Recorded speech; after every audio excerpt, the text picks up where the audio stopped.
Hey, this is Cam. Hey, it's Chuck the Iceman Liddell. This is Emmett Smith, and you're listening to 3 Point Conversion.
What up, what up, what up?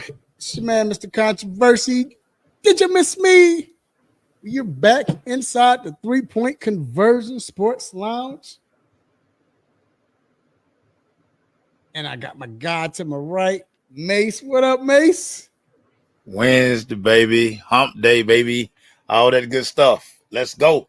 How you feel, man? Outside of this storm, my brother, hope it's going to pass us by. So far, so good. But, other than that, man, again, football is upon us. It's almost that time. Let's go.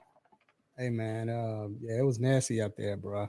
It's and they saying we supposed to get some more crazy weather this weekend. They didn't cancel schools for Friday. Yeah, I think they're jumping the gun a little bit, but Yeah, I think they're jumping the gun just a little bit. But I mean, Georgia, we're gonna be proactive as opposed to reactive. I mean, if they say it might snow, they're gonna shut it down. So they letting rain shut it down. But this is society that we in today. So I mean, I ain't tripping. Yeah. I ain't tripping. That's how it is, man. Hey, man. Hopefully I won't have to be band dad on Friday night. Yeah, right. Well, they already canceled the game. My daughter was saying it's homecoming for them for Chapel Hill High. They already canceled the game. So they might be canceling it, Yeah. And you be safe, bro, driving out here, dog. Said he driving all the way from Virginia. So, be safe. Be safe. Be safe, dog. But yeah, man, it's 3 Point Conversion Sports Lounge. And we definitely got a good show, entertaining show, like always. But man, we some stories out there, and then we're gonna make up some stories ourselves. Well, not make up, we just gonna bring them alive. Yeah. Because we definitely got to talk about I've been hearing a lot of chatter about this. My guy hit me up the other day. He a big college football fan. He was asking me about Deion, like, oh man, you think Deion gonna be there? We just had a conversation about it as far as would Deion stay? Is Deion gonna leave? Is he gonna leave after his sons leave, or is he gonna stay, or are they gonna kick him out, or what have you? And then I see it all over social media, so I'm like, okay, so man, he's not on social media. My boy not on social media, so I'm like, okay, so this is definitely a topic. So we got to talk about that. So that's gonna be interesting, man. And, got to talk about college football in itself. We got the big game this week, kind of early, but Georgia and Alabama will be playing, but guess that's what happens when it's a 12-game playoff. Yeah. It don't matter. This what y'all asked for. I blame all of yous. Right. Y'all want. So right. Hello. You know what I'm saying? And then even with college football, man, we got to talk about my guy James Franklin, man. Is it time for him to shut up or put up or shut up, however you want to say it? This joke ain't beat Ohio State. I don't even know if he beat Michigan. I know he definitely had beat Ohio State. Yeah. Like it's time, dog. It's been too long. You know, we've been singing your praises, and you hadn't done that. So yeah, he has a couple of problems. We'll talk about it. I can help. I can help him out. I know his issue. I got him. And then we got to talk NFL. Just the simple fact that it was good to see all the rookie quarterbacks play well last week, man. Like that was, I don't know if people really understood. You know, yeah, some stood out, but all of them played well. So that was good. And we got to talk about the Falcons. It was a big game Sunday night, and we got to talk about that. Maybe some calls we didn't like. Not even talking about the. I got the perfect stat for that game. It's not even about that call. So everybody throw that away. Right. Even though, listen, it was clearly a PI, but they gave the Falcons 3 extra calls on the last drive. Yeah. So. See, and that's what I was saying. You know, we can't call it on that because Kansas City. But either or, and then you know, we got Vincent the Fantasy Drew up here, man, coming in talking fantasy football. So you know, me and Mace love that. You know, to talk fantasy football, get some pointers or what have you. Then, man, Dr. Fowler won't be here, but it's cool. We got him. He over at the clubhouse. Right. Gotta win the next 5. So maybe Mother Nature did you a favor because maybe we're gonna probably drop a game today. So right, exactly. Right. But hey, we're gonna talk about I know I asked you earlier, like 2 or 3 weeks ago, about who would be the MVP, and that was 3 weeks ago, Ohtani or Judge, but just the better season overall, especially after Ohtani created this new stat, 50-50, you know. So yeah, man, we got to get into this. We're gonna get into this later on. That's gonna be fun. But hey, man, let your family and friends know they can listen to the show. So if you're on Facebook, they can listen to the show on Facebook, of course, the 3 Point Conversion Facebook page, or go to the 3 Point Conversion YouTube channel or the 3pointconversion.com. So and you're on YouTube, vice versa. So hey, man, let's get to these quick hits, y'all. Let's get it. And first off, Mace, this was very interesting, bro. UNLV's starting quarterback, Matthew Sluka, left the team Tuesday night because a verbal NIL claim that he had, it was unfulfilled. He said it was over 100,000 K, and apparently the assistant coach told him, "Yo, we're gonna give you this." Now, I don't know if the assistant coach is supposed to be talking. I don't know if he was just trying to get dude on. I don't know, but mainly he promised him that. But of course, it didn't happen. And head coach came on and said, "Hey, I didn't say it, so you know that means it's not valid." Bruh, what's going on, man? Tell me your thoughts on this, because this is crazy. So let me go on and clear it up for everybody now. The starting quarterback is he's lying. He was given what he agreed upon. He was given. Mm-hmm. What happened? This team is now 3-0. His parents went and hired an agent, and the agent wanted to go in while they're trying to strike while the iron's hot. They tried to go negotiate a whole nother deal. The staff was like, "Bruh, we're not doing that." So he decides, "We know what? I'm a red shirt. I'm gonna walk away." Guess what? They're happy because my guy, Haj Malik from Hateville Charter, is not a starting quarterback. So, bruh, deuces. We glad you gone. You shouldn't have been a starter, no way. But shout out to my guy, Carl Reed. Carl Reed covers college football for Fox. He put the tweet out earlier that, listen, this kid, everything that this kid was promised, he got. Okay. But again, he was trying to go renegotiate a bigger deal. That's another quarterback this happened to last year. I won't say his name, but he quarterbacks at Syracuse now. He got a big win last year at a big university in the Big Ten. Again, he's at Syracuse, so just do the math. After a big win last year, he went in. His family felt like, hey, we're worth more. Said coach at school that wears red and silver, leave it at that. They were like, no. So he already had set in motion that I'm not going to be here. I'm out. This is what we're about to embrace in a new NIL world. So these stories, and I can tell y'all this, that story made news because they went out and started talking about it. There are other deals like this going on right now. It's a lot of guys who are feeling like through 3-4 weeks of the season that, hey, my value has risen.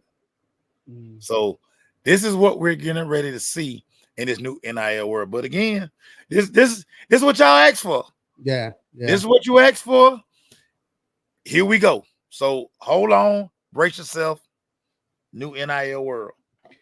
And real quick, do you feel like, I feel like the NIL, we're finally starting to get what is like, this is the full effect of NIL, whether good or bad, positive or negative. But it seemed like we're starting to get all of that. If, you know, as far as now you see teams benefiting as far as winning. I mean, we never seen where, you know, in the past when it first happened, you saw the NIL people going to these places and certain teams left. I mean, certain players left and it might not have affected it as like you wanted to. No. To me, I think the first big one, you correct me, I can't remember before, was Caleb Williams. I know that was the real huge one.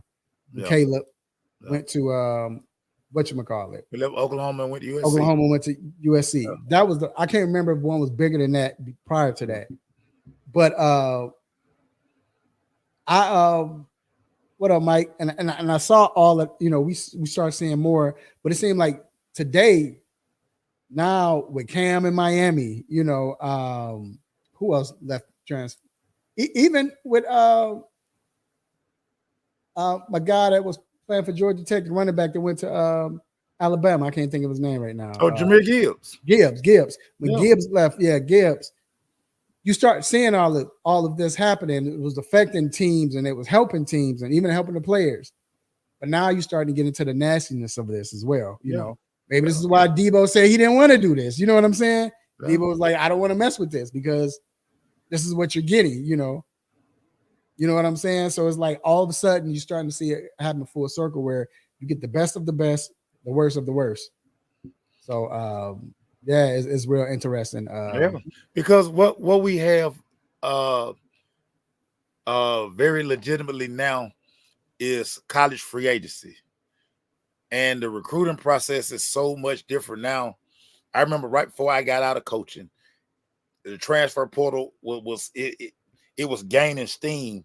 And what you start understanding, if you aren't an elite high school athlete, it's going to be hard for you to get to a Power 5 school because so many Power 5 schools are trying to plug and play because coaches have to win now. You know, unless you're a Kirby, unless you you know, a Ryan Day, kind of sort of right now, he got to beat Michigan. But you're seeing where a kid can transfer and it can immediately impact a school. Let's take James Madison, who just went to North Carolina and whooped North Carolina. Mm-hmm. That wouldn't happen 5, 7, 10 years ago. But now, right, if you deep dive into James Madison's roster, you see that they got a transfer quarterback, they got a transfer receiver, they got 2 transfer linebackers, they got 2 transfer DBs who all played Power 5 football. They just transferred down. So again, and now you have kids who are basically saying, why am I going to sit for 2 to 3 years now when a school is going to pay for my services today? And when a kid jumps in the portal, if you're one of these once highly recruited guys, you've been developed already. A lot of programs don't have time to develop a kid because they need that kid to contribute today. Now, your group of 5 schools and like your smaller schools, your 1AA, your FCS schools, they're selling pitch to kids now. Come to our school and develop for 2 years, and then jump in the portal and go up. Yeah. So we're staring college free agency in the face. Yeah. And I mean, it is what it is now. It is what it is, man. So yeah, that's like I said, it's Mike. It might exactly. And think about this, Ralph. Every time you watch a game on TV, instead of them just talking about the kid, the transfer from, right. Yep. The transfer from, like, bruh, he's at Nebraska now. I don't care where he transferred from. Right. He plays for Nebraska now. You don't have to tell us. You can just say, hey, Nebraska got 14 transfers, but all of them at Nebraska. Now, I don't even know where he transferred from. No. But that, again, this is free agency now. Yep. That's what it is. Moving on, Hall of Fame quarterback Brett Favre announced that he has Parkinson's disease. He had mentioned in 2018 and start coming back, how he was saying that he felt like he believed he had over 1,000 concussions. At first I was gonna say stop it, but I wouldn't be surprised with Brett Favre, because when this Joker got his tooth pulled and that Joker didn't use he got his wisdoms done or something like that, and he didn't use any painkillers because he was so addicted. So I believe him. I ain't gonna lie, I believe him. I mean, but still, man, it's sad to see that. Interesting that where he announced it, during the hearing for the welfare case, whatever. But still, Mike say he's trying to deflect. But listen, I was old enough. I was a youngin, but I was in those same Buckhead streets that Brett Favre was running when he got the nickname Buckhead Brett.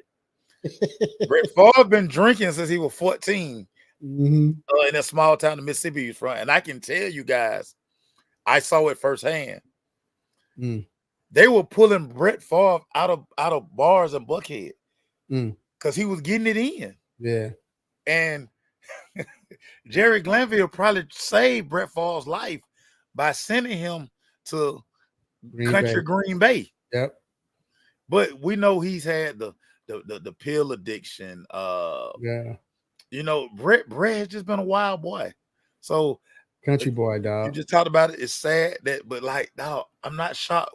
Nobody can be shocked because Brett has been living on the wild side a long time. Hey, what was his nickname again? Buckhead Brett. Yeah.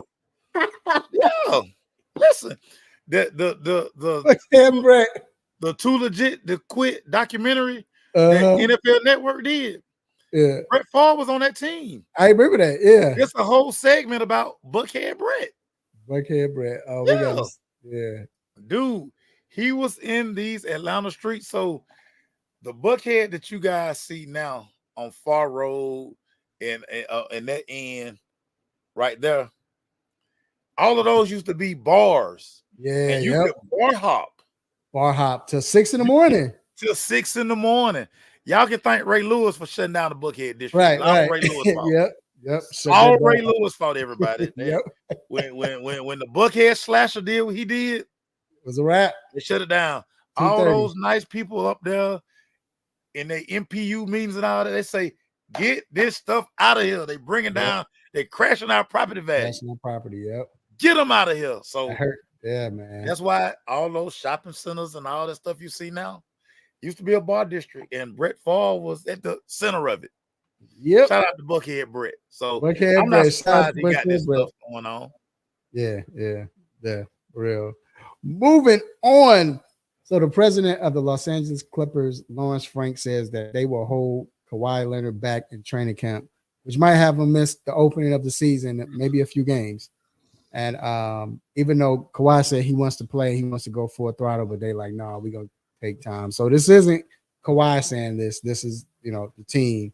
So they say. But Frank came out and said this. They said they're going to wait for him to get to 100%. They said they don't want him just to be healthy for this season. They want him to play out his contract. No, they didn't say that part. They said they want to be healthy for years to come, but we read behind that. We want you to play out this contract, dog.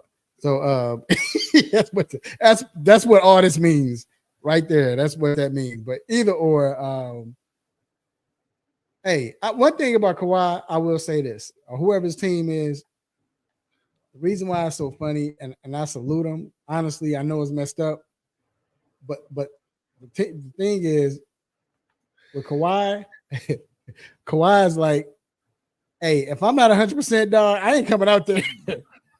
If I'm 99.8, not until I'm 100%.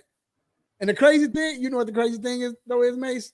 When he's 100%, he delivers, but that joke is not 100%. He said, "Nah, I'm not." Bro. Team like we're not playing at all. I'm so over Kawhi. And I've been over Kawhi since he signed a New Balance deal. Over it. Like, and now playoff P gone. Mm-hmm. Man, Kawhi don't play. Man, Kawhi don't want to play basketball, man. I'm convinced. This is just a thing. They have to say this because they're moving into the new arena, so they got to save face. They got to, hey, give y'all the illusion that, hey, y'all gonna finally get to see the guy we signed fresh off, that NBA championship that he won in Toronto. Right. Man, Kawhi ain't trying to play no basketball. Man, Kawhi, GTFOH, bruh. Man, you're gonna tell these people, bruh. You know what? I'm done. Like, I'm out. I'm out. Right. Stop it. Yeah, stop it. Come on. Dude. Nobody else plays 100%. Why you got to be 100%? You got to be 100%. Yeah, Kawhi said, forget it. That's funny. All right, man. That wrap up quick hits, man. And get out of here, Kawhi. I can't believe you, Kawhi. Yo, well, we gonna jump right into the hot topic, and man, hot topic. I ain't mean to upset you, dog. My bad. he triggered me, dog. Cause you like, man, these folk paying you all this good money, and you ain't giving these people nothing. Nothing, dog. Nothing. But yeah, man. All right. So I've moved on. Question. So to all you all listening, watching, we know about Deion Sanders and what's going on in Colorado. You see, they barely won Saturday. They're 2-1 right now, right? Yeah. 2-1. But still, the theatrics of barely winning. It seemed like this, besides the first game of the season last year, they just, when they win, they barely win. But we know the personalities in there. We always talk about. We talked about it last week and everything. But the question is, and what's been on social media, what's been just everybody been talking and all of that is, when Shedeur, when Shiloh, when Travis, they all leave, would Deion be in Colorado as the head coach? Will he leave with them? And or if he doesn't, or will it be Colorado like, yo, we good? I'm gonna let you have the first stab at it, man. Well, I do know that if a particular high-profile quarterback commits to Colorado, Deion is gonna stay for that kid's duration. Mm-hmm. Now, if that kid don't commit in December, all bets are probably off. But I do believe Prime will coach one more year, as it would be Shedeur's, Travis, and Shiloh's rookie season. Probably wants to get a gauge on where they're going, how their rookie seasons, pan out. And if Colorado continues on the trajectory they are, like say, if he doesn't land a top-notch quarterback, it won't be long before he throw the deuces up to Boulder, Colorado. And listen, he's made Colorado football relevant again. The economy in Colorado is great. I'm pretty sure they knew in hiring him and him bringing his Louis luggage, aka his kids and Travis, that it would pretty much be, hey, he's probably only gonna be here while his kids are here. So anything they get after next season, like say if he stays on for another season, I'm pretty sure they're gonna start trying to bank all of that money, because soon as he leaves, Boulder, Colorado goes back to just being Boulder. You know, it won't be talked about again for a long time. But what he's done for the program since he's been there, I mean, has been nothing short of phenomenal. Like I say, the economy is great in Boulder. Like I say, you still if you go to Fanatics right now and try to order anything Colorado, it's gonna take you a long time to get it. Yep. So he's been great for the program. And I agree. I think that it depends on, like you said, man. Yeah, He Mike. said go back to drinking, right, Mike? But I agree. I think if he gets a quarterback, then he stays. You know, he got to get players. Here's what I think, honestly.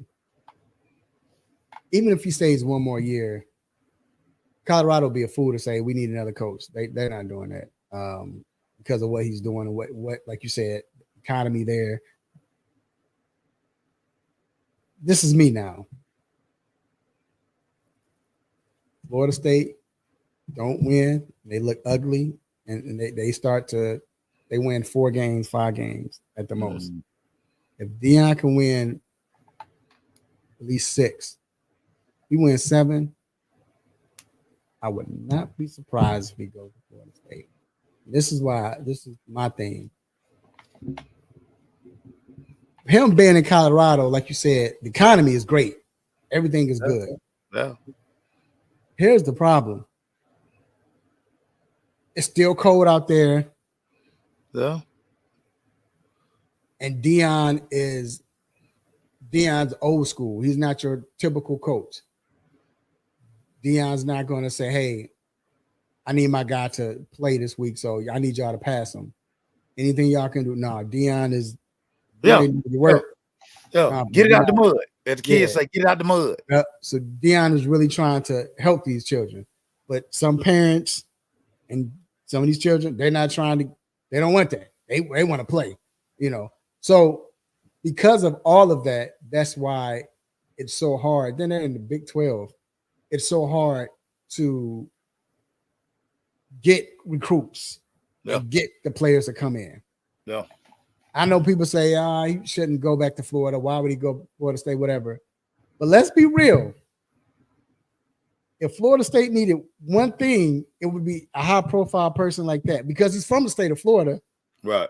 You'll recruit of all. Look at all the attention that Colorado. This is Colorado. Right. Right. And the Big 12. Yeah.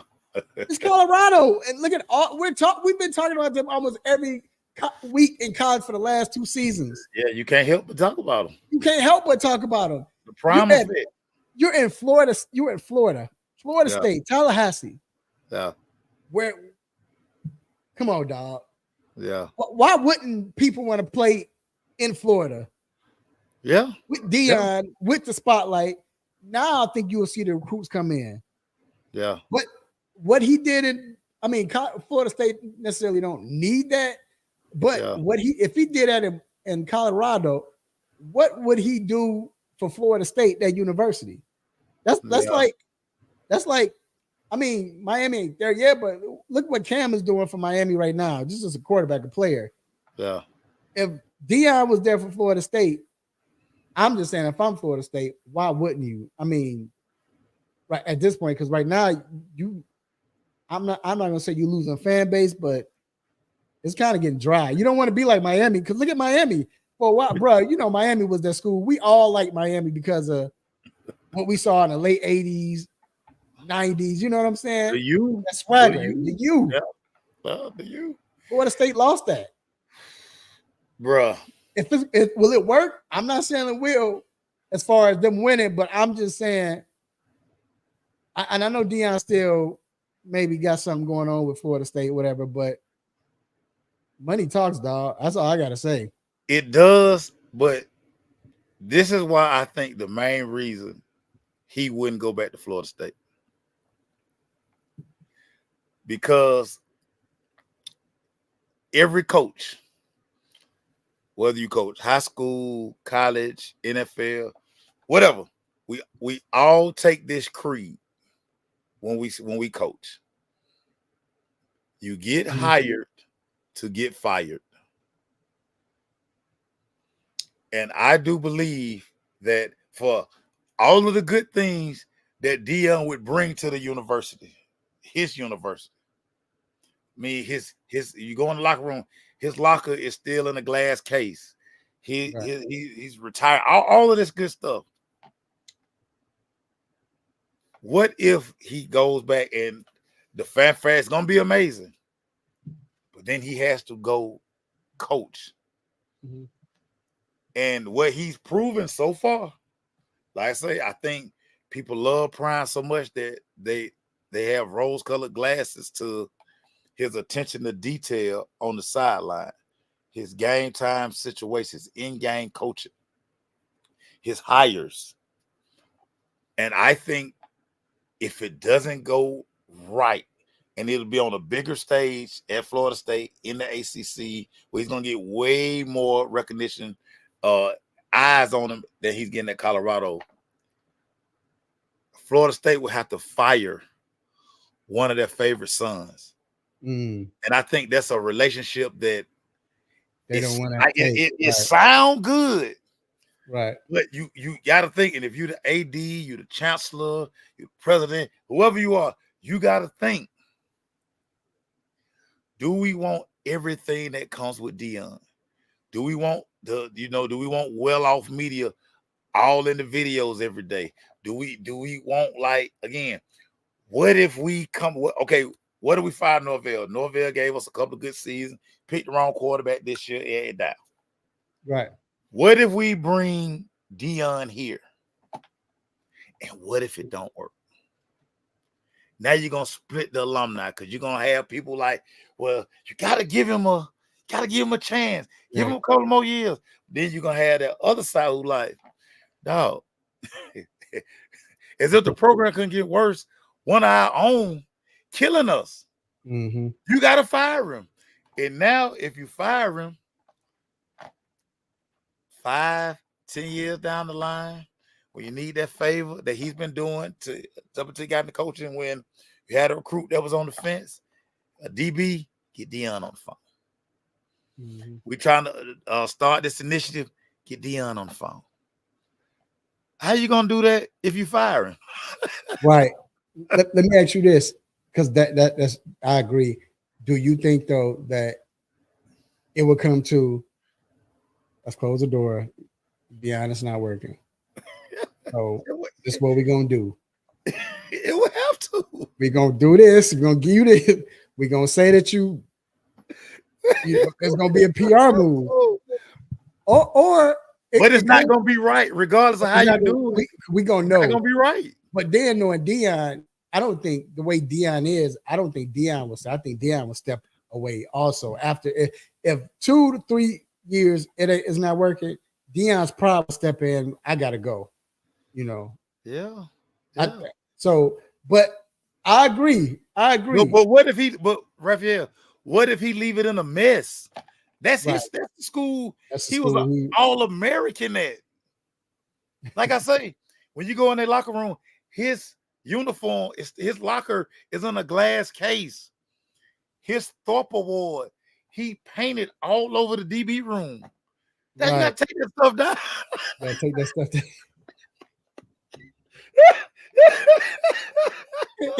Can't do that. Yeah. Then you gonna have people out there. Hey, man, we fired Joe. Y'all go number 2 now, man. He disassociated from the school. Hey, no, he can't take that job, man. He can't take that job. Too much pressure. No, man. Yeah, that is too much pressure. Trying to get fired at his alma mater, man. Don't get fired at your alma mater. Not you, Prime. We've seen people get fired, but not you. Prime, you the greatest DB to ever play. Right. They got you in a glass case and they fired you. You weren't no practice squad guy who just learned the game. Like, dog, you play, dog. You're a Florida State All-American. You're a college football Hall of Fame. You're a pro football Hall of Fame. Now we got all of this stuff around the school. Man, we gotta take that stuff out, man. Hey, y'all know we fired Dion tomorrow. Yeah, man. Y'all start taking that stuff. He can't even bring his grandkids back and be like, he can't do it. He can't. cause ain't no telling how strong Google and all that stuff gonna be by the time what his grandkids get. They gonna be like, I thought they said you was all world granddad at Florida State. Right. Where you at? So let me ask you though, is there any other place where you see, say if he left, because my guy was like, I don't think he'd coach again. Yeah. I was like, see that because he's not going to NFL. I know he don't want to go to NFL. Like he said, he definitely don't want that smoke. He been saying that. They definitely want that smoke. What college could you see him going? Could you see him going to a bigger school than Colorado then? Nah. I would say, we'll put up with it. Nah, it had to be an ACC school. I think it'd be an ACC school. Yeah, I honestly think this is his last job. Like, these greats, they all just had that itch they got to scratch. And he did a phenomenal job at Jackson State.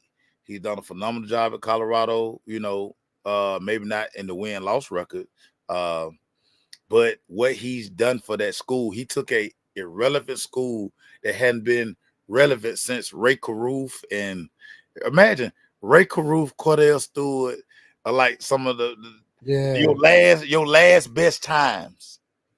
Yep, Eric Bieniemy.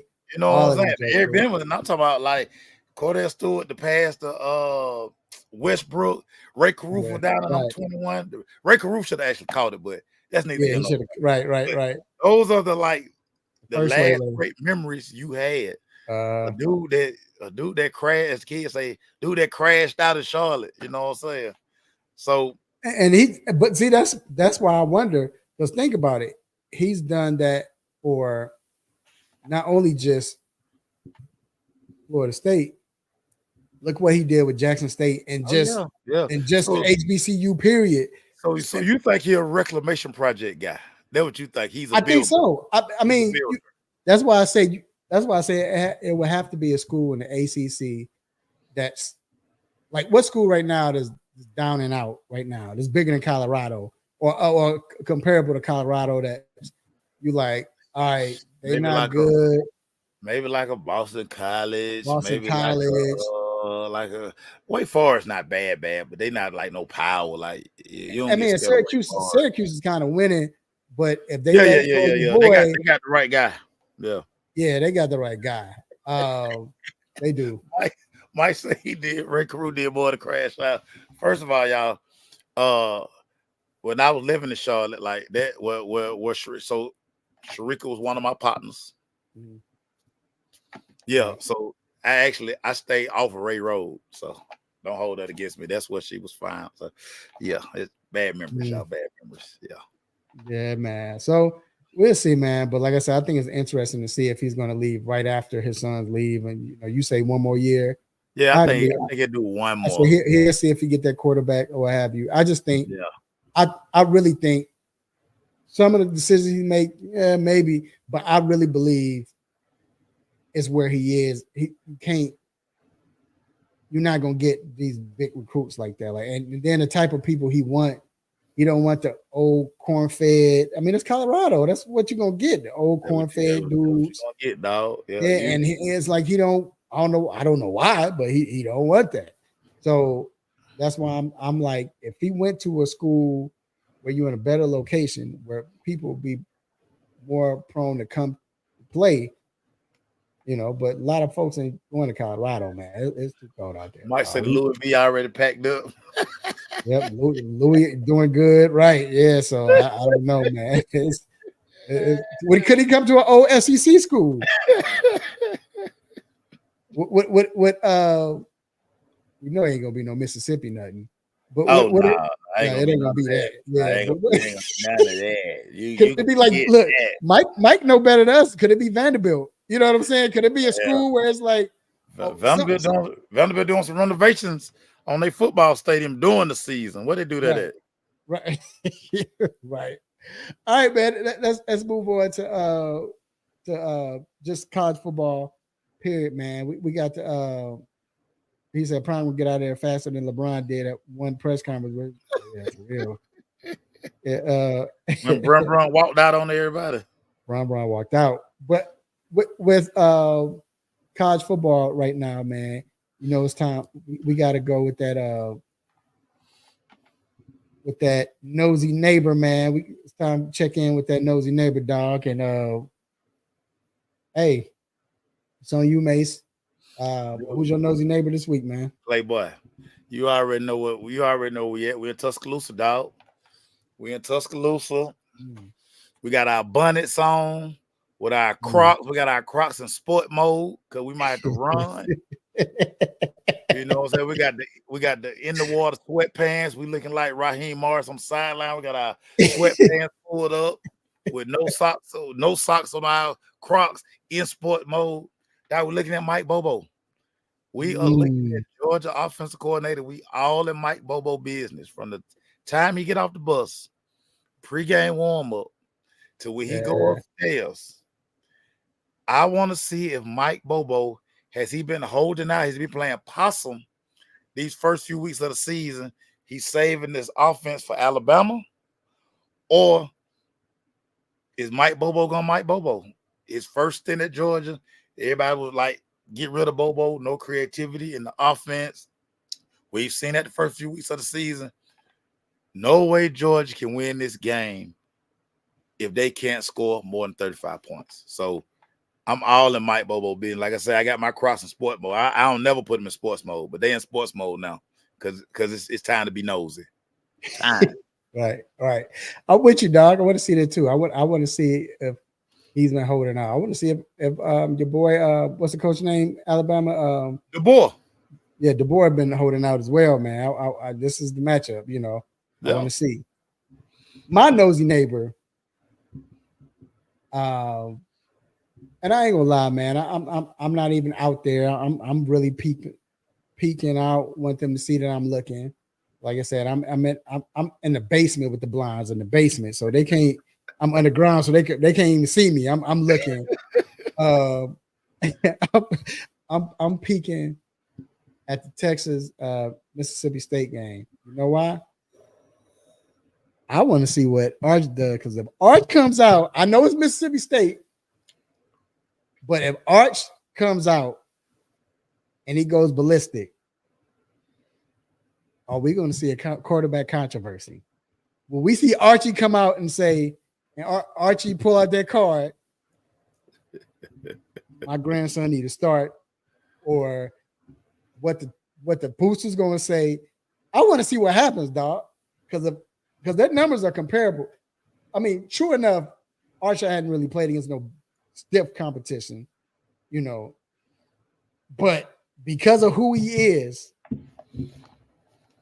and I hear you, Mike, ain't no, you know, Ewers and yeah, but we talking about a father who got pulled, a grandfather who has pulled, and if Archie comes out and make a statement, we've seen what Archie's done. I know this is not the NFL, but we've seen what Archie has done. Good old Archie. I just want to see what's going to happen. Even if they start Ewers, but I want to see that talk, the rumors, all of the fighting and all. I want to see if that happens, Mace. I'm all about that. I'm all about that smoke, dog. I'm all about that smoke. Yeah, I mean, looking for Arch, man. Arch so rich that he out here talking about he want to stay 4 years at Texas. Listen, if anybody has ever been to Austin, Texas, I understand why Arch want to be there 4 years, man. He rich. Mm-hmm. He probably run the city. Mm-hmm. Come on, Arch. I ain't mad at you, dog. I ain't mad at you, big dog. Dog, he probably the king on campus. Yeah. King. Go ahead, Arch. And Arch got that swag. Got that swag. You know, Cooper had that swag, dog. No doubt about it. Cooper was the one that had the swag out of the Mannings. No doubt. So yeah, just like his father, dog. Yeah. So just like his pop. Like he ain't worried about his lame uncles. His uncles just both famous than his daddy. But his uncle's lame, man. Get y'all lame, but right. Right. Cooper's that dude. Cooper's that dude, man. Cooper that dude. Yeah. All right, man. So let's get on Franklin, man. Bruh, it seems like Franklin been in Penn State for 11 years, dog. Like he's been there so long, mate. Been there for a while, dog. Yeah. Joker can't win the big one. You know why he can't win the big one? Let us know. Bruh, he keep missing at quarterback. Oh, of course, right. Look at these dudes he's rolled out at quarterback. You not beating Ohio State and Michigan, who you have to beat if you're gonna advance in the Big Ten. Not rolling out Drew Aller, Trace McSorley. I'm like, it was hyping all that these, like, dude, you rolling out guys who can't beat nobody. Right. Get out of here, James Franklin. James Franklin had a golden opportunity out of high school to sign a young Justin Fields. Justin Fields was in love with Penn State. That's right. Because we thought he was going there. I remember that. Dude, James Franklin kind of fell off him. Kind of fell off him. And Mike, he probably should have stayed there, but he had Vanderbilt ultra competitive because he was in an area where he was really doing a great job of recruiting. I'm going to tell you this, because James Franklin, while I was still coaching, came and recruited a few of my kids. When James Franklin walks in your office, when he walks into these living rooms, he is a master salesman. He going to give you the pitch. He is going to give you the pitch. But clearly that pitch not working at quarterback. And that is why he's had outstanding running backs, outstanding receivers, outstanding DBs. I mean, Penn State putting guys in the league every year. Yeah. But the one position that matters the most in college football, he getting Jags. He not getting that dude. You know, kids say, that's him. This Joker is they the Chicago Bears of college football, dog, until this year. Like, look at these quarterbacks he's rolling out. Like, he's like, what are you doing, dog? Get doing like I never understood it myself. Like, especially like I say, we Justin was there. You had it. Y'all probably could have won a natty or could have went there. Had him. Had a dynamic quarterback. You would have had a dynamic quarterback. And wait, Saquon had left. But Saquon was there. He was there. Saquon was there. Bruh. He's had Saquon. He's had Porter. Now, all these linebackers, all the receivers, it's like 3 first-round receivers from Penn State. And you know, their defense. It's so funny because remember when James Franklin got there, everybody, you know, we was repping the black folks. Oh, yeah, he black, man. We rooting for him. That joke ain't won nothing, boy. Women acknowledge that they black. He on the other side. Oh, man. Mike, it's funny you talked about that. The last group that I coached in high school, we had a receiver, Abdul Rahim. No way this kid should have been at Vandy, but he ends up going to Vandy, get there. Franklin leaves after the kid gets there, and to Mike's point, Vandy is a super academic school. Super. But because he was being so competitive, the admissions department, everybody got together like, hey, let's continue to get these guys in here. And Mike, by the way, my nephew is at Vanderbilt, probably the best baseball player at Vandy right now, RJ Austin. You got to do a feature story on him. We'll make that happen. But yeah, James Franklin, he can't get the quarterback position together at Penn State. And I love Penn State. I always love their uniforms. I used to dream of putting on that ugly blue jersey and them plain white practice pants. Their uniforms have always been sweet to me. People like, how do you like Penn State uniforms? Like, bro, their uniforms are fire. I love when they were all white and then the white out. The white out be so hard, dog. That's at night. And they got at night too. They got to chill for these basic quarterbacks, though, Raphael. Right. That's the thing. Penn State, their uniforms always been fired, man. It's just like you said. Last good quarterback they had was Kerry Collins. Yeah. Shoot, be real. You know who the last good quarterback they had? Was Mike Robb. Mike Robb. The last one, and that joke was a fullback. Shout out to my guy, Mike Robb. Hey, let me tell you something. So love, man. I used to hate they used to run that little sprint out pass with Mike. I said, why they cutting the field in half? Right. They run the same sprint out play. Then they would sprint them out to the left, like Jesus Christ. Right. Mike, no, that's false, Mike. As the kids say, that's cap. Mike. Yeah, that Penn State uniforms are sick. Sick, dog. Fire. Yeah. Like you said, that white out. Oh, that white John out. Carter. What? Come on, man. Yeah, that's sick. OJ McDuffie. Yeah, bro. Get out of here, Mike. Uniforms fire. Fire. Yeah, I thought so too. I always thought so, man. Yeah. All right. So real quick, man. Keys to this game. We got the big game, Georgia, Alabama. You kind of hit on it a little bit. You said you want to see if Mike Bobo is holding back. What does he have in store? You gotta be able to dial it up. You gotta be able to dial it up. Go ahead. Marav, I'm more concerned about, can Georgia's defense contain Jalen Milroe? Mm-hmm. If you remember the SEC championship game, and it's 3 or 4 NFL guys who was on that defense who are gone now, they can contain him in the SEC championship game. Mm-hmm. He's playing with more freedom. He's playing with more confidence. Yeah. Dude, that's one of my biggest concerns. And for offense, for Georgia, who is the playmaker at wide receiver? Like, where's the big play? Georgia needs 4 explosive plays in this game. Where are you going to get it from? Wide receiver to give them to you. Yeah. And you know, that you know, we looked at Georgia the last few years. That's what we saw. You know, the last 7, 8 years, you had a dynamic wide receiver that was going to come in, get you that big play. You don't have that now. And now, as good as their defense is, because what's my man, the DN, number 11 is coming off the end for Georgia. Oh, I can't think his name, but the best end, number 13, Michael Williams, he out. Okay, 13. I'm sorry, it's 13. Michael 13. Williams, he out. Yeah, Michael Williams he out. Oh, so with him out, your defense is not 100%. Yeah, like you stated.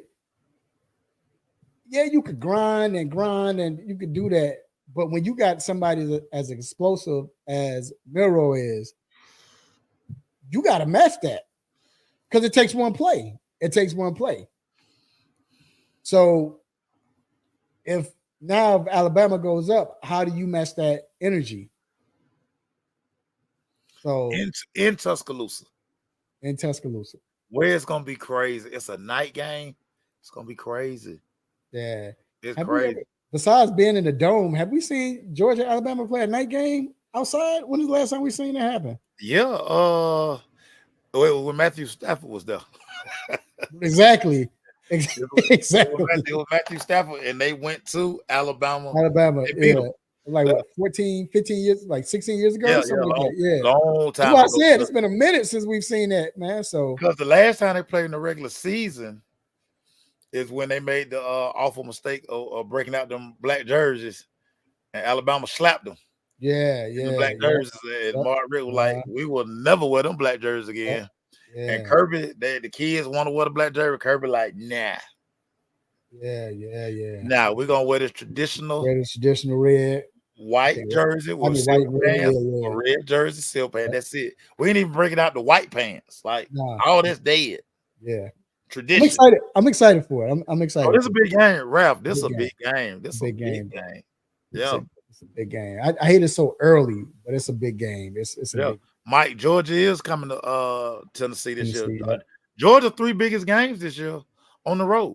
Yeah. They got to go on Alabama, they go on to Texas, and they got to go to Tennessee. Whoever did their schedule, they went wrong. Yeah. They were wrong, bro. Show no love. They showed no love. No love. No love. All right, man. So look, Mace, we're gonna do the what's on my mind, man. And, I'm gonna tell you, it's not gonna take that long. I'm gonna tell you what's on my mind, bro. What's on my mind is we saw the game one, Indiana, WNBA, Indiana playing Connecticut, and it was a certain play where Dejanay went for the ball. She hit Caitlin, poked in the eye, right? In the eye. What have you. Game's over.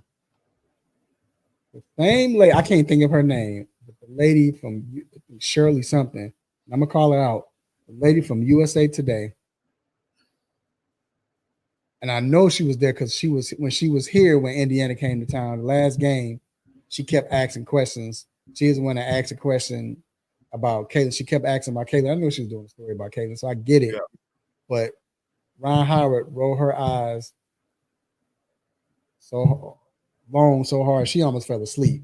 She was, and this is what Shirley does. This is what she does. So after the game, she asked Caitlin, do you think Dejanay hit you in the eye on purpose?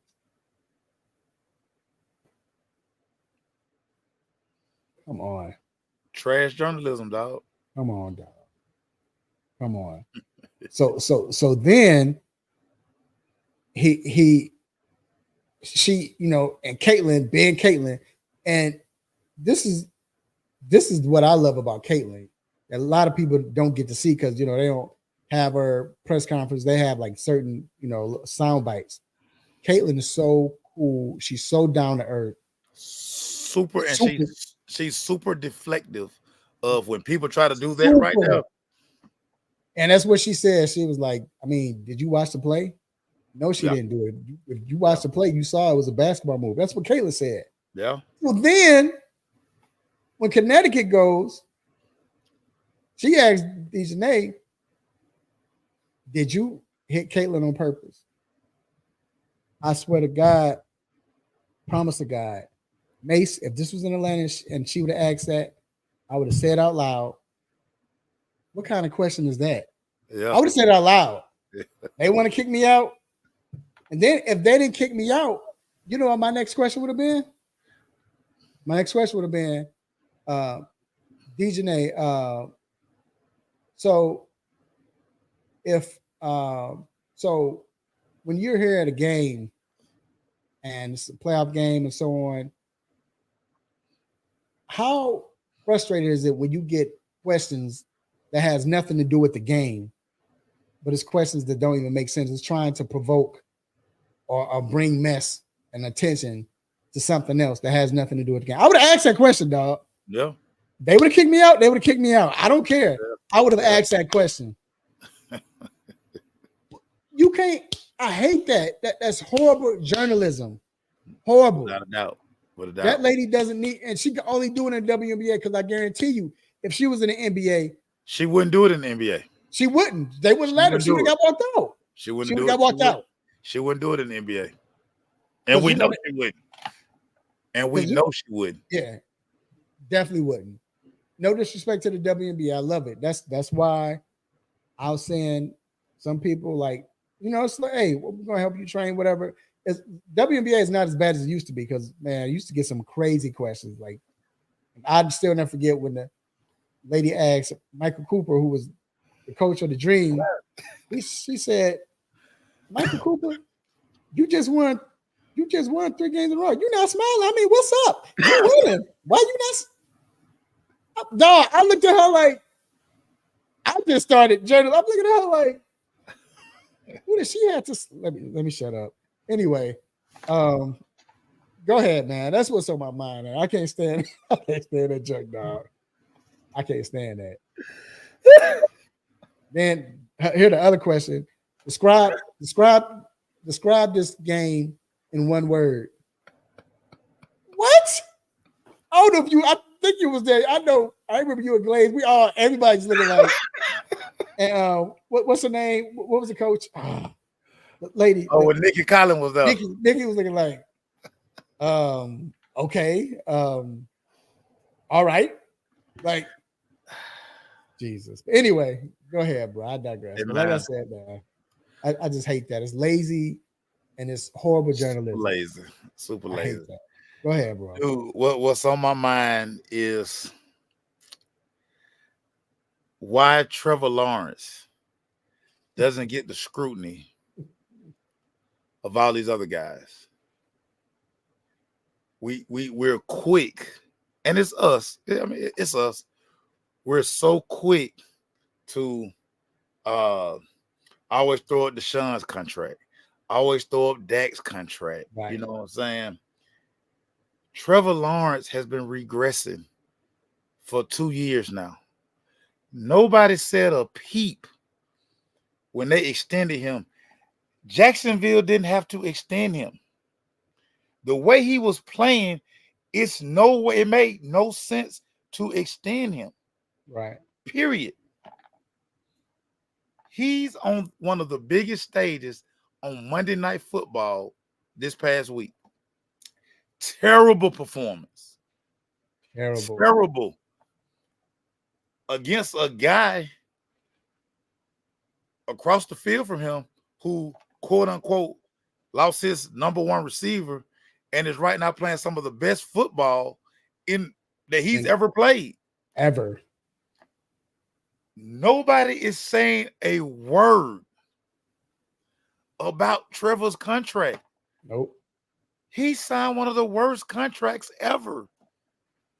His owner, a month before the season, said, "This is the best team I've ever assembled in Jacksonville. This team is 0-3 and not getting better." Right. At all. Everybody's going to lose their job down there. All because of somebody had the bright idea, Trent Baalke, Doug Peterson, all of you guys had this bright idea. Let's go ahead and pay this guy. I've known Trevor pretty much since he was in middle school. Mm-hmm. One of my best friends, Ron Veal, has trained Trevor and Justin since they were in middle school. Dude, right now, it looks like Trevor has no passion for the game. It's no fire in Trevor. His press conference is like, dude, when are you going to get mad? Right. Or can you get mad? Are your pockets too heavy? We pocket watch every black quarterback that gets paid. Nobody has said a word about Trevor Lawrence. Nobody said a word about Joe Burrow. Both of those guys are playing terrible football. And I understand all that, Mike, but dog, this is a guy that all of you pretty much said after he won the national championship as a freshman, he'll need to play no more football in college. He should be able to go to the NFL right now. A lot of people wrote that story. This guy is regressing, and it's not being talked about enough. Yep. Yeah, man. Oh, that's the truth. I was just talking about that yesterday, man. Like, this joker need to. Why isn't he being talked about? Like, why? Somebody else brought that up. Why haven't we heard of Stephen A? Well, I don't know. I don't watch the show, but why haven't we heard of Stephen A rant right now? Every day we have to hear about Dak $60 million. Yep. This dude making 55. Mm-hmm. Yep. Yeah, I'm not saying you might. I'm just saying that so many people. He was the greatest prospect since Andrew Luck. He was he was the savior. Bruh, he finna get everybody in Jacksonville fired. I say this. You put, and then we'll go to break, but you put Justin Fields on Jacksonville with those weapons. And then stop making sense. And it ain't even like he be getting sacked like that. and put Justin Fields behind that line, and I see what that team could do with that, with all those weapons. But I'm gonna just be quiet. Like you say, I won't make sense anymore. They don't like that. So, all right, man, we're gonna take a break, and we will be right back.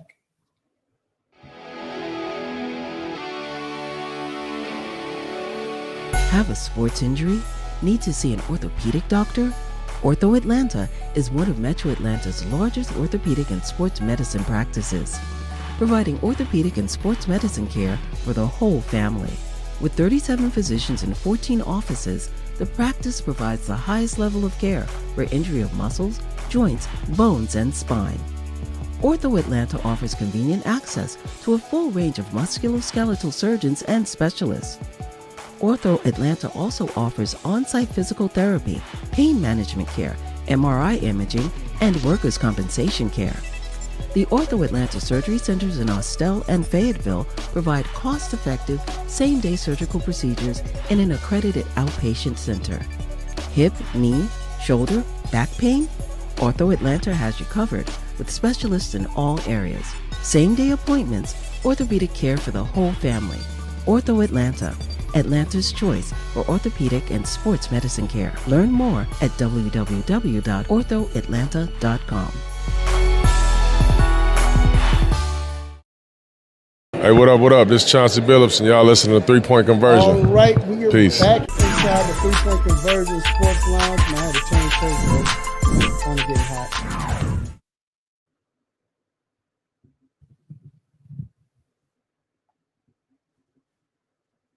All right, here we go. We back inside the 3 Point Conversion Sports Lounge. I had to change shirts, Mace. It was getting hot in here, dog. So, but anyway, we are back, and hey, man, it's time to bring in some family, bruh. It's time. It's fantasy football time, man. We going into week 4. And we got none other than the one and only Vincent, the fantasy guru. When I say this guy is a fantasy guru, the damager. Yeah, man. I mean, like I said, man, I remember he was telling me about, he was thinking about, he missed out. He got mad. He missed out on Earl Campbell one year in the first round. So that's how long he had a How would they keep his stats, dude?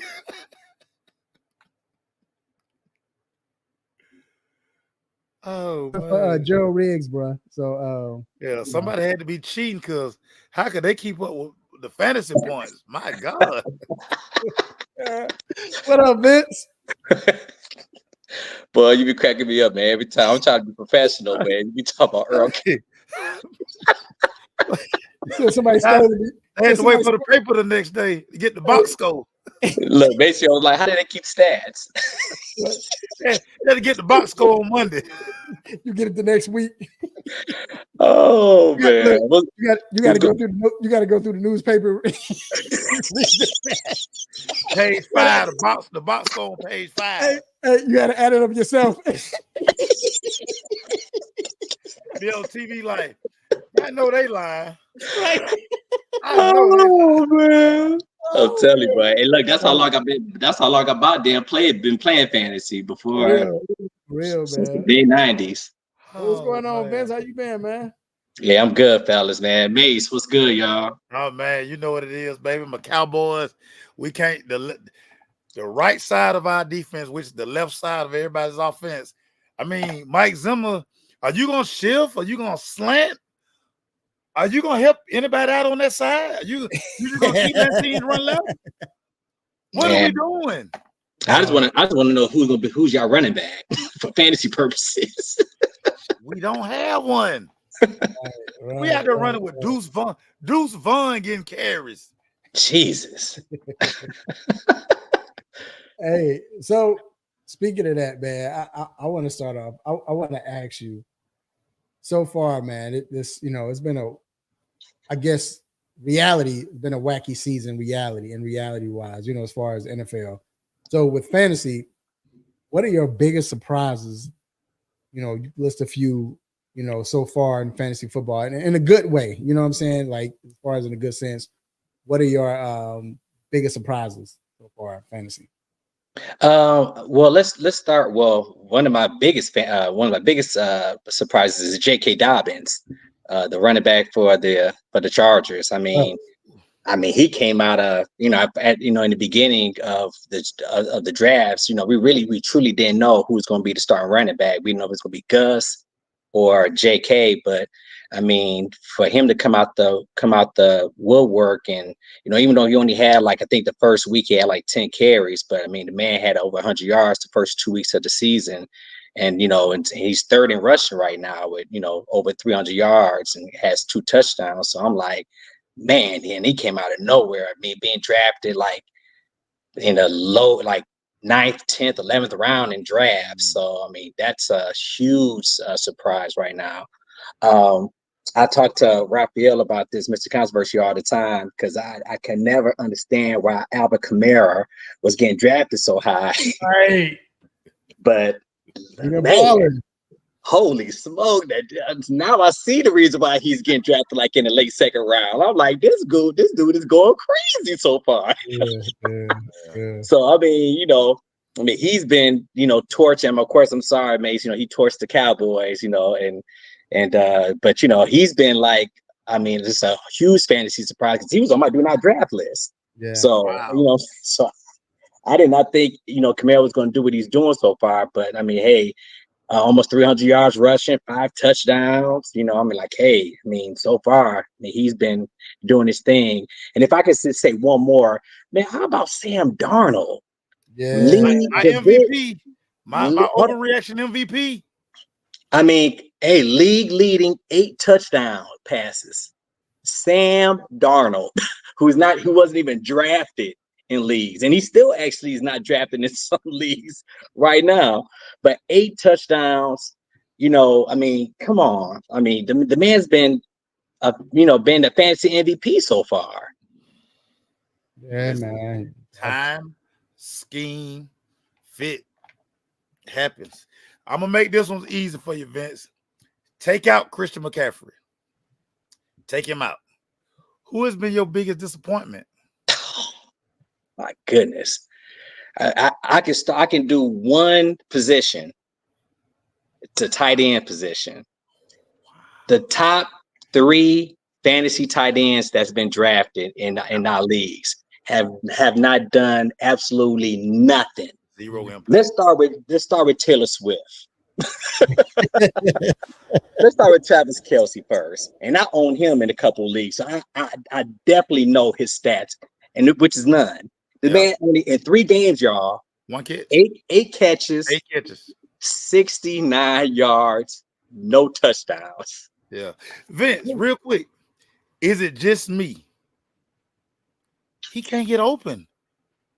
He looks slow. He looks slower. He does look a little slow. I mean, I've been kind of keeping my eye on, especially the game against the Falcons. I'm like, man, he's not running that much, Right. But I think I don't know. I really don't know. And the coach tells him that, hey, you got to get in the game. We got to get Kelce in the game, and he's still not getting in the game. I mean, dude, in 3 games, 8 catches, and not even in just 70 yards. Like, come on, now Patrick, you see Patrick. So at the game, he said, I'm like BS, but he said, I don't know, teams that double and triple teaming him. I'm like, bro, they've been double and triple teaming Kelce for the last 6 years. Bro, yeah, they not double and triple teaming him. They not. But you know what? But what I heard is that Patrick Mahomes actually went against somebody who had Travis Kelce in the fantasy lineup, so he didn't want to throw it to him against the.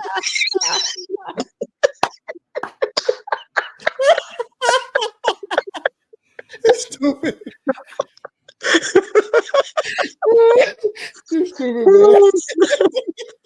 That's what I heard, but I don't know. But let's move on though. So let's go with the guy who actually went before him in most drafts, Sam Laporta. Sam Laporta, same situation, 8 catches. He has about 90 some yards no touchdowns, 3 games. I'm like, this is just, and now he has this. What was the injury he had? Is the ankle? Yeah, he was on. He left on the cart. Yeah, left on the card twice or something like that, and now they're saying that he's kind of day to day. They don't know if he's going to go ahead and play. So any fantasy owners, we got Sam Laporta, try to pick up another, try to pick up a tight end just to be on the safe side. Because I mean, right now, I don't trust him playing, even though and then plus they play Monday night, so they're gonna hide his status probably till the weekend, right, or even Sunday night or Monday. So but that's another guy. And then this final one, Mark Andrews, another guy who looks slow. Vince, he looks slow. 6 catches, 65 yards, no touchdowns in 3 games, and he had a goose egg this last game. So I'm like, only 1 target. So I'm like, come on. Like, I never seen the tight ends be this bad. Like your top 3 tight ends. I've never seen this in fantasy ever, especially, Sam Laporta and Travis Kelce, who's going second and third round early in drafts. It's unreal so far. Crazy. Yeah, man. Boy, crazy. Funny, boy. I said Patrick Mahomes is playing against somebody. Hey, that's what I heard, man. I heard that he owned him. So he kind of told him, hey, man, I may not give you the ball that much. Oh, man. I'm going to fix this myself. Bro, man, you cover. You ain't see the safety? Right. I got you, dog. I got you. Hey, it's crazy. Man, that's funny. All right, so let me ask you this. So, like we said, week 4 coming up. It's been a lot of owners dropping a lot of players like quickly, a lot of quick reactions. First of all, do you think should we chill? Should the owners like, all right, it's too soon to be doing this? And then also, what players would you say? I know that, like, for instance, you talk about Kelce or whatever, you say don't drop or don't trade these players just yet.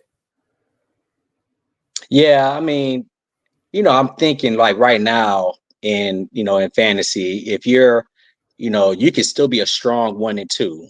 Actually, you could be a strong, 0 and 3. Like say for example, I'm in the league. I'm 0 and 3 in like 2 leagues, but I love my team. Unfortunately, I went against somebody last week who had Juwan Jennings in a flex, and he exploded for like almost 50 fantasy points. I mean, it's like things like that. It just, that just happens in fantasy. Some people just outscore you. They just had certain players who just went crazy against you that week. But I would say, don't start dropping play. I mean, I've seen people that's been dropping players like Najee Harris. I mean, I've seen people dropping Mari Cooper, D-Hop. I can understand that, but you see just what happened to him last week. He had a really good game last week. So now people are probably going to start picking him back up. But I think if you're a struggling 0 and 3, and what I mean by struggling, if you own players like DeAndre Swift, Javonte Williams at running back, Zamir White, who just hasn't really did much so far, but you may be strong at wide receiver. I will go ahead and maybe start offering maybe a wide receiver and kind of upgrade your running backs and get like a better running back or something like that. I would try to start off that way because we all know it's a fantasy. It's all about the wide receivers. But running backs play an important part as well. So if you're struggling at that position, you may have like three solid wide receivers. Maybe you may want to try to ditch one and try to upgrade your running back position so you can try to get some victories. Because once you 0-4, you know what I'm saying, it's very difficult to try to make the fantasy playoffs. Right. Now we gotta talk waiver wire. Give me some names. Not name Malik Willis. I need to get off this waiver wire. Hey, look, guys. He's been surprising, man. I already picked him up. But yeah, give me some yeah, he's been surprising. But hey, let's start at the quarterback position. I mean, how about Andy Dalton? I mean, I told, I don't know if I told Mr. Controversial, I told one of my fantasy brothers, I said, hey, I just got this feeling Deontay Johnson and Adam Thielen, all those guys about to start going berserk when Andy Dalton, because Andy Dalton's gonna throw that ball. And even in DraftKings, I put Deontay Johnson in, won a couple dollars last week in DraftKings. But I started Deontay Johnson. I had Adam Thielen. And let's pray for him. Hopefully he'll be all right. I know he hurt his hamstring on IR, but I just think Andy Dalton is definitely a good waiver wire pick, and that's only if you have a struggling quarterback like a Derek Carr, Anthony Richardson, who I still don't understand why people went high on him, but that's a whole other story. But Dalton has a good matchup, especially this week playing against his former team, the Bengals. So I like him. I also like, since Thielen's out on IR, I like the rookie. What's his, Xavier Legette? Is that his last name? I definitely that'll be somebody I would consider us picking up in some leagues, because again, Dalton is going to throw that ball, and Deontay Johnson is not going to catch everything. So I like Leggett as definitely somebody that you may want to go ahead and pick up. A sneaky one is Tyler Huntley, the quarterback that just got picked up by the Dolphins, and it's simple, y'all. Jalen Waddle, Tyreek Hill. You got to have somebody who can throw it on the ball. So I just think that, just to me, when you have good receivers like that, you pick up a quarterback like that just to kind of hold on to, because we don't know when Tua's coming back. Right. So, hey, Vince, real quick, Vince, didn't everybody say anybody could run this Dolphin offense? Wasn't that like the word on the anybody? You got Tariq, you got Waddle, right. Anybody can run this offense. What happened to that? I mean, look. They called me, but I was busy. I was. Look, I could probably give you at least 12 fantasy points. Right. With that team, Tyreek. I told, hey Mace, I told. Look, Mace, I told Mr. Controversy, I said, I felt like they needed to reach out to Ryan Tannehill. I'm like, reach out to Ryan Tannehill, but, because they too good. And now, I'm not even starting Waddle in leagues now. And I'm really considering benching Tyreek Hill, seriously, unless Huntley is like actually the quarterback that's going to start, which McDaniel said that this was a possibility that, Huntley is going to go ahead and start. So we'll see. Yeah, man. I before you go, I gotta this stupid. What you about to say? I'm laughing at you talking about, they called me. Tariq, 5 yards, man. I can't throw it down there 5. Right. Well, I'll be the slant quarterback right there. Boom, boom. Hey, no, forget that. I'd have called that when they come in motion. And then you hike it and you just pitch it to him real quick. Hey, I've been doing this whole game. Right. Come here. Hey, they got to worry about doing my helmet like this. I already know the play. I've been looking at Mike. Waddle. Really? Hash to hash. Running backs, all of them do the same thing with them. Just same thing. And look, if we win and have a decent game, I'm gonna want $10 million a year. I'm gonna say the market 60. I need at least half the market. Hey, come on! I'm winning games out here. Come on. Real quick, I got. I'm not playing you, so I have to have. The super flex league. I got 2 quarterbacks, so I'm starting Joe Burrow. He finally broke out, but I have Kirk Cousins, but I picked up Andy Dalton. So who's the other quarterback should I play? And I'm kind of like, should I go with Andy Dalton? He's gonna throw the rock, but was that just one game? And we don't, or should? And Kirk has gotten better each game. You know what I'm saying? Like he's looking better each game. So I'm before I answer, are you playing me this week? No, that's why I said I'm not playing you. Okay. Yeah. Look, give that advice to the opponent. Look, Mason, I would be like, start a kicker. No.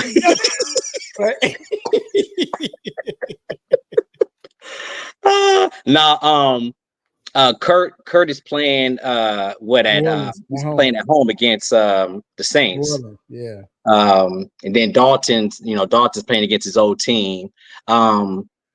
I still like Kurt. Okay. I still like his targets a little bit more. I hate that he's not a running quarterback, but Dalton's not either. But I like his receivers. I like his receivers core a little bit better. So that's why I will go ahead and start Cousin. Well, hey man, we appreciate you coming on, man. Couple of weeks, bro. We gotta have you on again, man. It's heating up. So yeah, man. Anytime, fellas. Man, get that call to the 305, man. Answer that call. Pick up the phone. Right. Exactly. They need you, man. They need you, man. All right, Thanks. bro. We appreciate you, man. And have a good All right, week. y'all. Y'all take care. All right, bro. Oh man, that's funny, bro. Well, that quick screen, it just as soon as you catch it, just habitate all day long. Just coach all day on timing it up, coach. He fast. I'm gonna get it out there before he get over here. Think of all the people you got to do that with. You got Tyreek, Waddle, you got Mostert, you got a chain, you got all of them fast, dog. Got a 4x1 relay team, dog. Yep, that's all I'm doing. That's crazy. It. Crazy. Let me ask you. So we're gonna move on to the NFL. So, well, I'm gonna get mine. Let me get mine first. Take on the Falcons, bro. Defense is awesome. That defense is truly bend, don't break.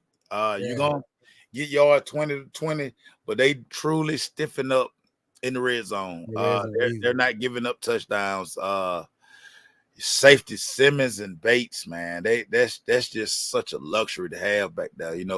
Bates was good back there by himself last year, but when you got a guy like Simmons who, for his entire career, he's had Pat Mahomes' number, and one more time he got him early in the game. So that a great addition to the defense. Even though they're not getting to the quarterback, they are generating enough pressure where quarterbacks having to get the ball out, and it's allowing the secondary to make some real good plays on the ball. I keep telling everybody, just because A.J. Terrell doesn't get interceptions, teams really don't throw his way. Pat Mahomes was not looking over there at A.J. Terrell. And the plays that A.J. made, like on the screen, they tried to run that screen to Rice. I mean, he came up and he blew that up fast. Right. Again, just the stat of the game for me, and I know everybody was talking about the call all night, just the call. The Atlanta Falcons, this 3 weeks in a row, they have been horrible in the red zone. Again, The one thing that everybody said about this team, especially with the addition of Kirk Cousins, you got Pitts, you got Bijan, you got Drake London, you add Mooney, Ray McLeod has been a definite surprise. Yes. There's no reason that this offense should be 0 for 8 in the red zone. And again, that's the ball game.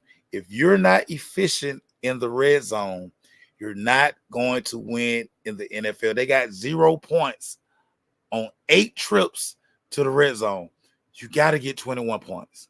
Mm-hmm. If you just get those points with your red zone offense, now you win this game. You probably blow out Kansas City.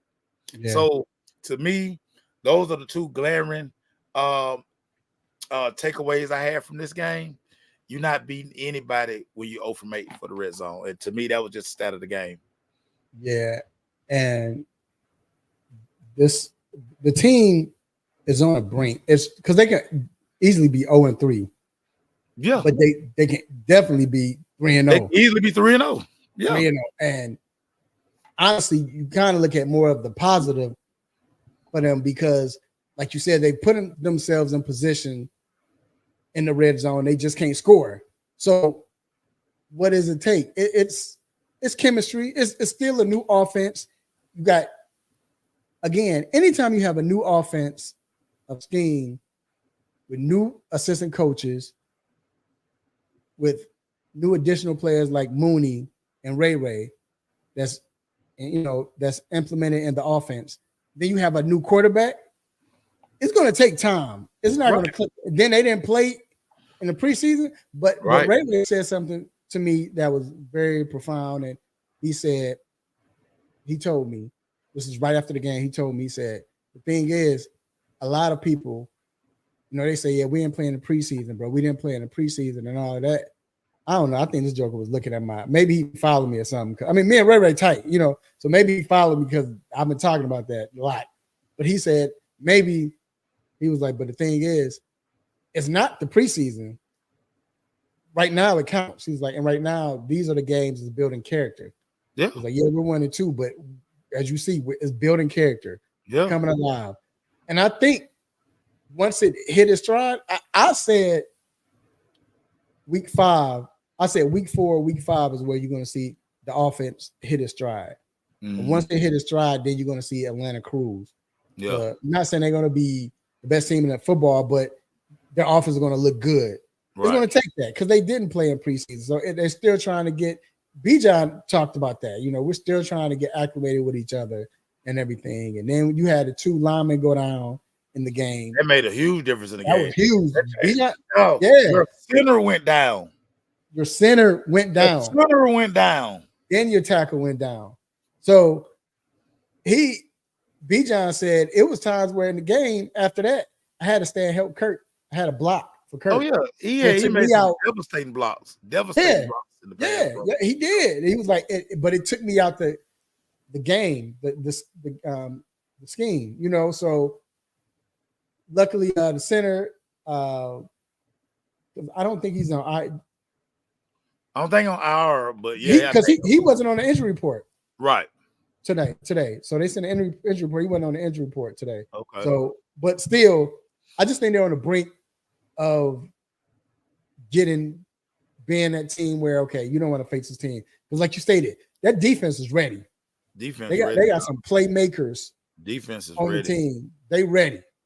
So it's just, which, like I said, it makes sense. The offense got to take it's going to take its time. It's going to get there eventually. But I think this game or game 5 is when you see them break out.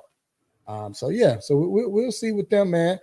But we talk about breakout. Mace, the rookie quarterbacks, the way they played this week was awesome.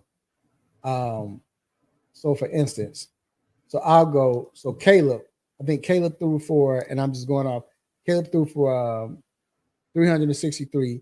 You can say, yeah, one of them was a Hail Mary. Okay, so he threw it for over 300 yards in this third game. Yeah. 2 touchdowns. He had 2 interceptions. One interception wasn't his fault. It was a great defensive play. The one was a horrible pass by Caleb. Yeah. But he had the 2 picks first, and he came back and threw 2 touchdowns. Right. On his way of trying to do a game-winning drive, and he got, offensive line, of course, they suck. They're not playing well. Then we saw Bo Nix do what he did. I'm about to pull his stats up because he shot me. Very efficient on Sunday. Yeah, on the road at that. Bo Nix was 25 of 36, 216 yards, and he ran for 47 yards 9 times for a touchdown. Very efficient. Then, of course, we saw Monday night, we saw Jaden Daniels, man. 21 of 23, 254 yards, 2 touchdowns, and he ran for 39 yards, rushing touchdown. Let me tell you the thing about what I liked about Jaden, what I like how they doing Jaden.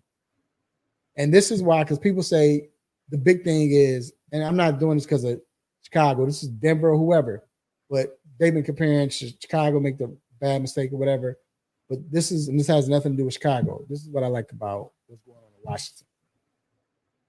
He has a coach, offensive coordinator that understands how to get this guy confident, start off on the right path, and then, all right, let's let him loose because his confidence is up there. And he's setting it up because you keep throwing them quick screens where it's safety and they playing up. Now you got the one-on-one. You know he can make the deep pass.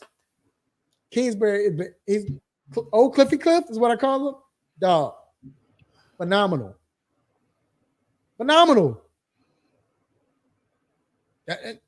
That's the difference. That's why. Jaden is good. All of those quarterbacks out there I like, but old Cliffy Cliff, man, the way he understands his personnel, his quarterback. Bruh. Underrated, bro. Underrated. I can't stress this enough, and it's the reason I really don't like talking football with a whole lot of people. It's because people just don't understand the nuances of playing quarterback.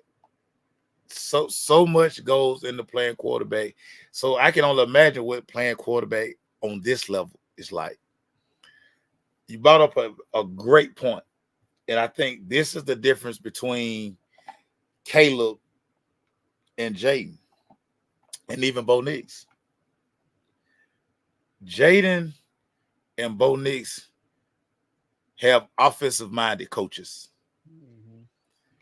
And you can see the rhythm in the game, so you can see the confidence build as these guys play, because the coaches are basically saying, hey, I'm not going to put my quarterback in harm's way.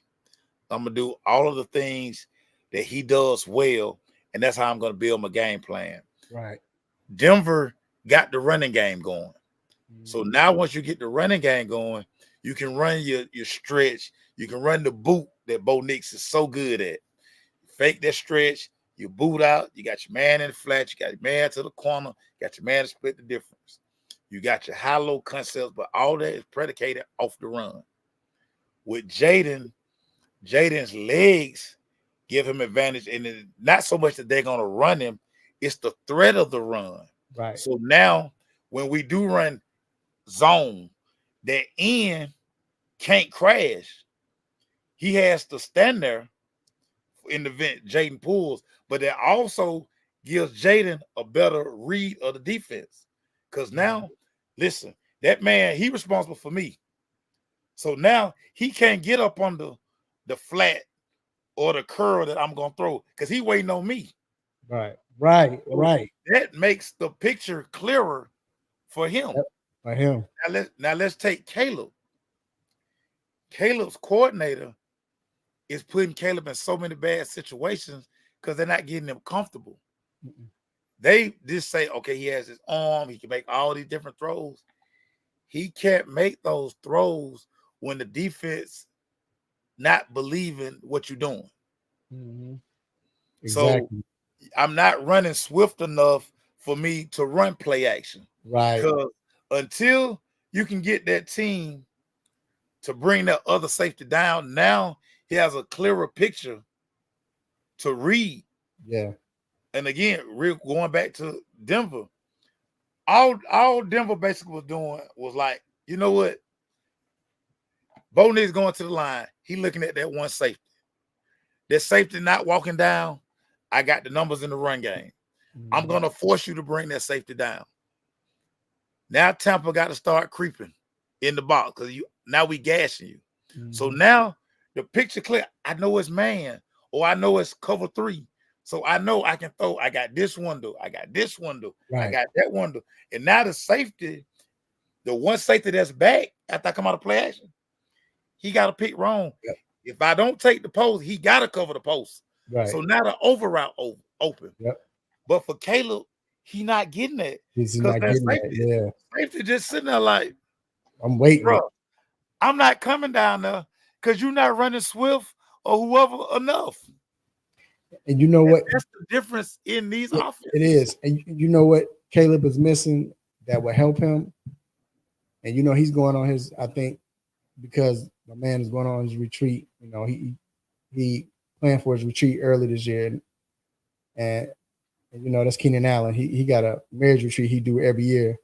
And he missed 4 games. So I think he I think he got his retreat early. He said he's gonna get it out the way early this year. But Keenan gonna miss some time.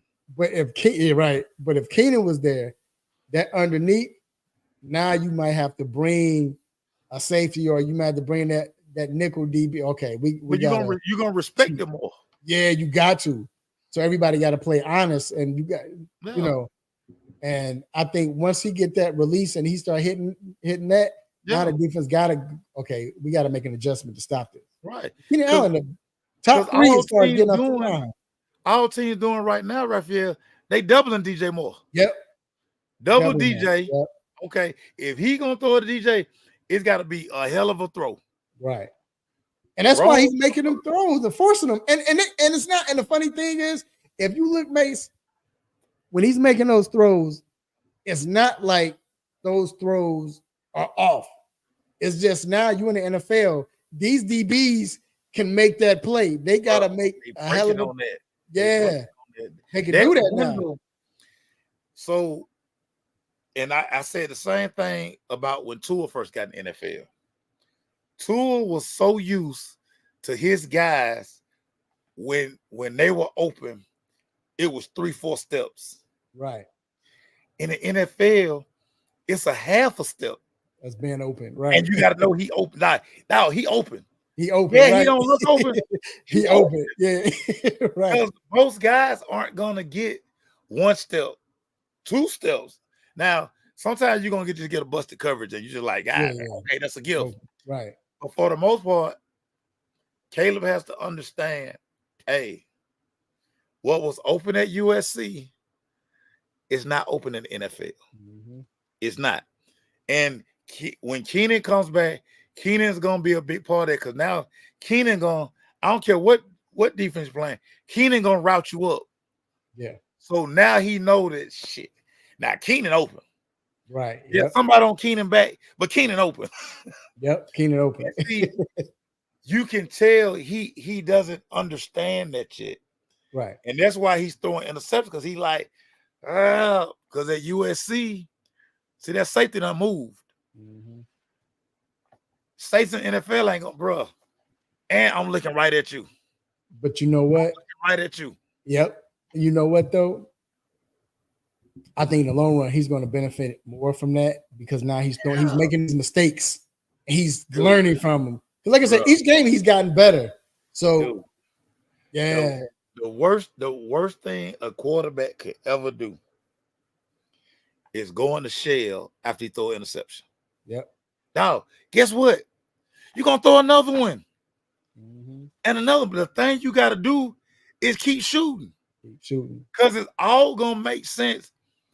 It's gonna all slow down. And once you get the pieces, I tell people, I used to tell my quarterback when I coached, it's like the Matrix. Neo didn't believe until he was finding that tunnel and death was upon him. Right. And all of a sudden, and how they all fight the buzzer, he was just like, or when you fight Mr. Smith, he was just like, no, that's quarterback. Mm-hmm. The defense, like right now, it probably like a Chinese fire drill, like stuff. But at some point, when he comes to the line, he already gonna know, he got to come there. Or he got to do this. It's like the thing Aaron Rodgers that when, they like to mic Aaron Rodgers up and dudes be like, and Aaron Rodgers like, you ain't coming. Mm-hmm. He done play football 20 years. Yeah. He know you. Oh my God, that was lovely. Yeah, because this linebacker over here is doing this, bro. Right. You bluffing. That's who coming. Right. Get what I'm gonna do. I'm gonna let you keep doing that, but I already know I'm throwing the ball over here. Right. That's what the void gonna be. Yeah. Hey, look, now all of these guys are gonna develop this. But it's like what we talked about last week. It took Bryce to sit down to watch Andy. Dog, they ran the same plays. Yeah. But what Andy understands defense. Yeah. He like, bro, that safety right there, that safety got it. With the route combination we running, he got to get off the hash. He got to. Yeah. Or if he going to sit there, watch this. I'm going to just throw that. And now Bryce got to see it. Watching, and now when they go to the film room, Bryce probably learned more between Sunday and film on Monday because Tuesday they off day. Yeah, he probably when he went to the practice field today, he probably was like, So that's what they doing. Right. But every quarterback has to go through that, dog. I can't stress that enough. Yeah, man. They got to. And that's why, like I said, even being a Bears fan, I'm not upset. No, it's not time to hit the panic button.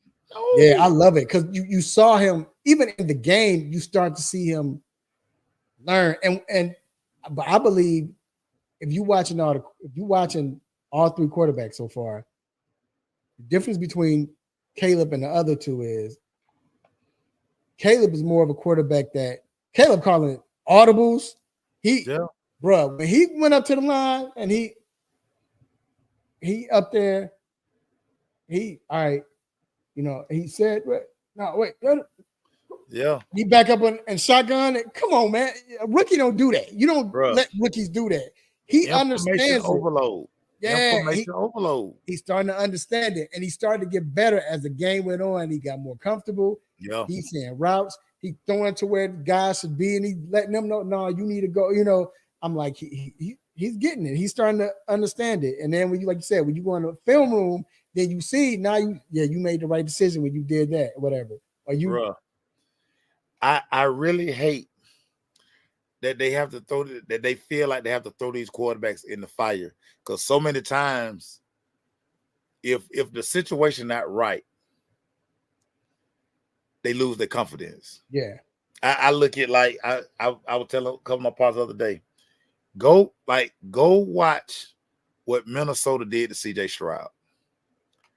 As great as CJ Stroud been playing, dude, Minnesota, let's say if Houston had 60 offensive snaps, CJ Stroud saw 54 different coverages. Right. He changed the coverage on him. Dude, we hadn't seen CJ this confused since last year. His probably first two games. Yep. Dude, the safety, it was so crazy what they were doing to the safety. And Brian Flores, give him credit. Dude, the safety, it was just so funny. The safety would walk down and he'd just stand there. So in CJ mind, he playing robber. Right. Dude, before the snap, CJ, he doing all this and that. Bruh, he looked back up, safety back on the head. Yep.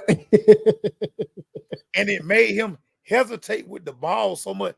They never played the same coverage. Yeah.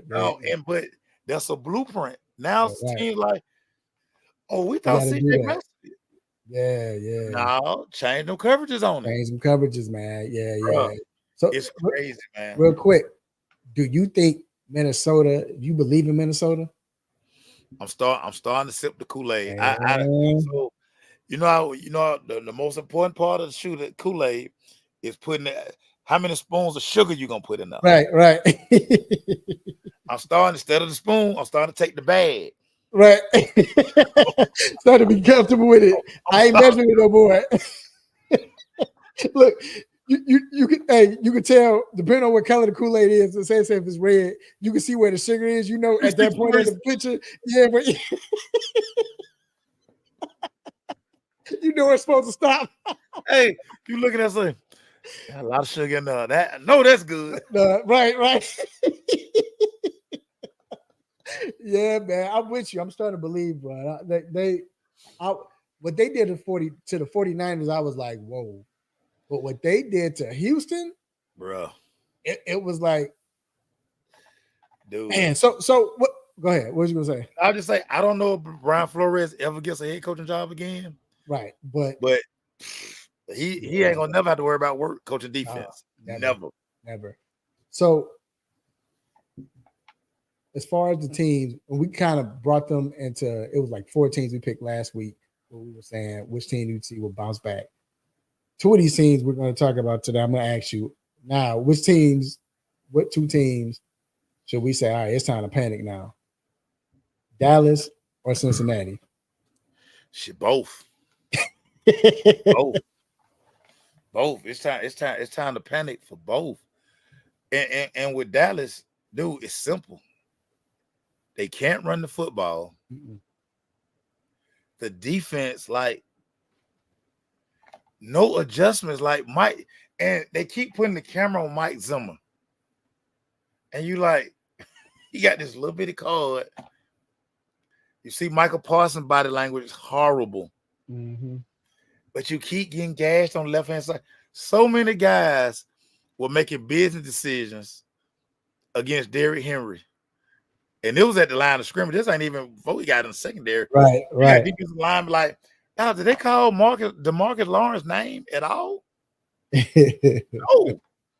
So Dallas is definitely, I'm gonna just say this.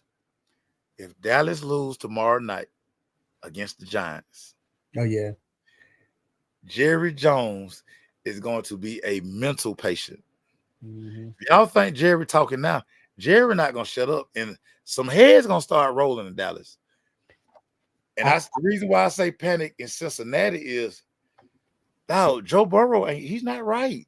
He's not right. He started to get better during the game, but he's not. He's not right. I think his confidence has been down. It's gonna come back. I believe it can come back, but it's like you said right now. They hope. Right now it's not there. I think towards the game, like the game started going on, you saw them start to come back. He started getting his rhythm because they started out nice, but I don't know, Mace. I don't know what it is. I'll say this. I feel like Dallas, you're right. They got a lot of stuff to fix. But when we did our picks last week, the reason why I picked Baltimore, I said because Baltimore is more desperate than Dallas right now. They had Baltimore couldn't go 0-3. Nah. They were like, nah, we too good to be going 0-3. So they were desperate, more desperate, I'll say. I think this week you're going to see a more desperate Dallas Cowboys team. You know, of course, they playing the Giants, so they should thrash them, but still, and this is a Thursday night football game.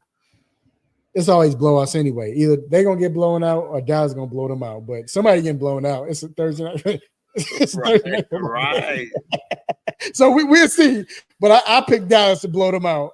But Cincinnati, to me, they just, I mean, Dallas got weapons too, but Cincinnati team is more of, we got the right, our team is good enough to come back. We can win these games. We got so many weapons. I think what happened with Cincinnati was Washington, because you look at how they lost Kansas City. They beat Kansas City. They outplayed Kansas City, but it was a mental mistake. They messed up on a pass interference. But Washington, the way old Cliffy Cliff called that game, Cincinnati's defense, they were.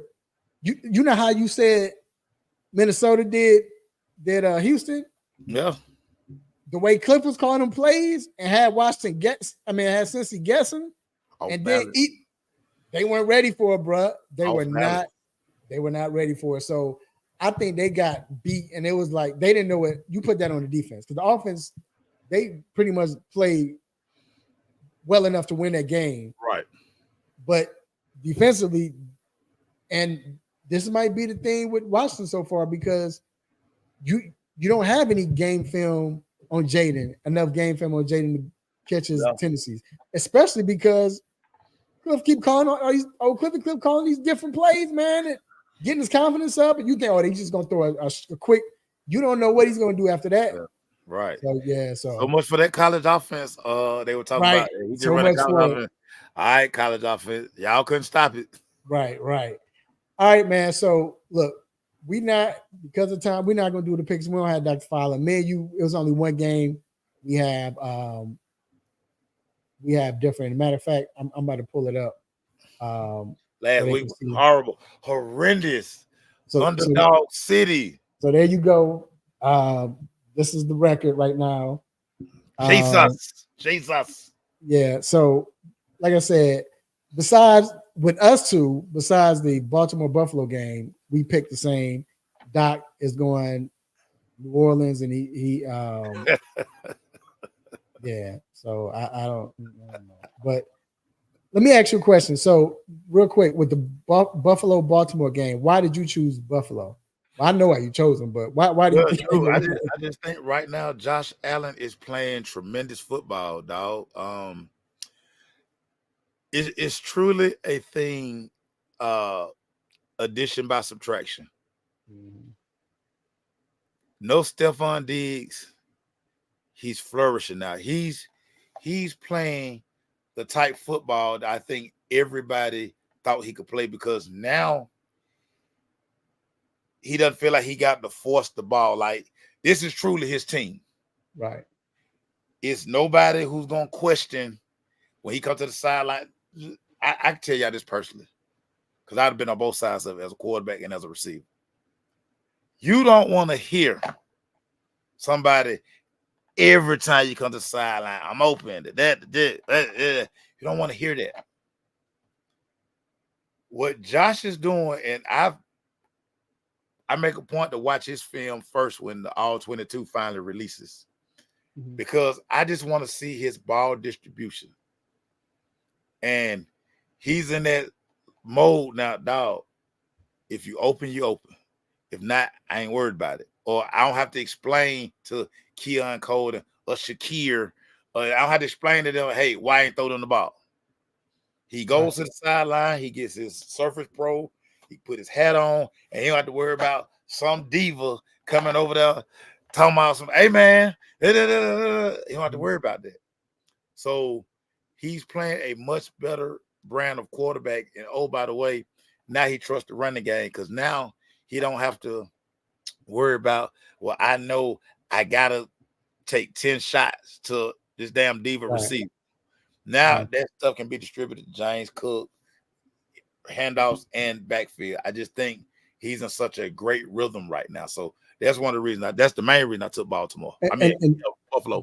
And then the fact that it's no pressure, not just because of the players, but the fact that nobody's expecting him to do this or do that.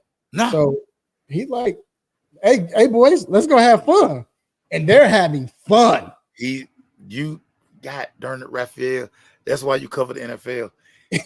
He is having fun again, dog. Bruh. He's having fun. And the whole team is following him.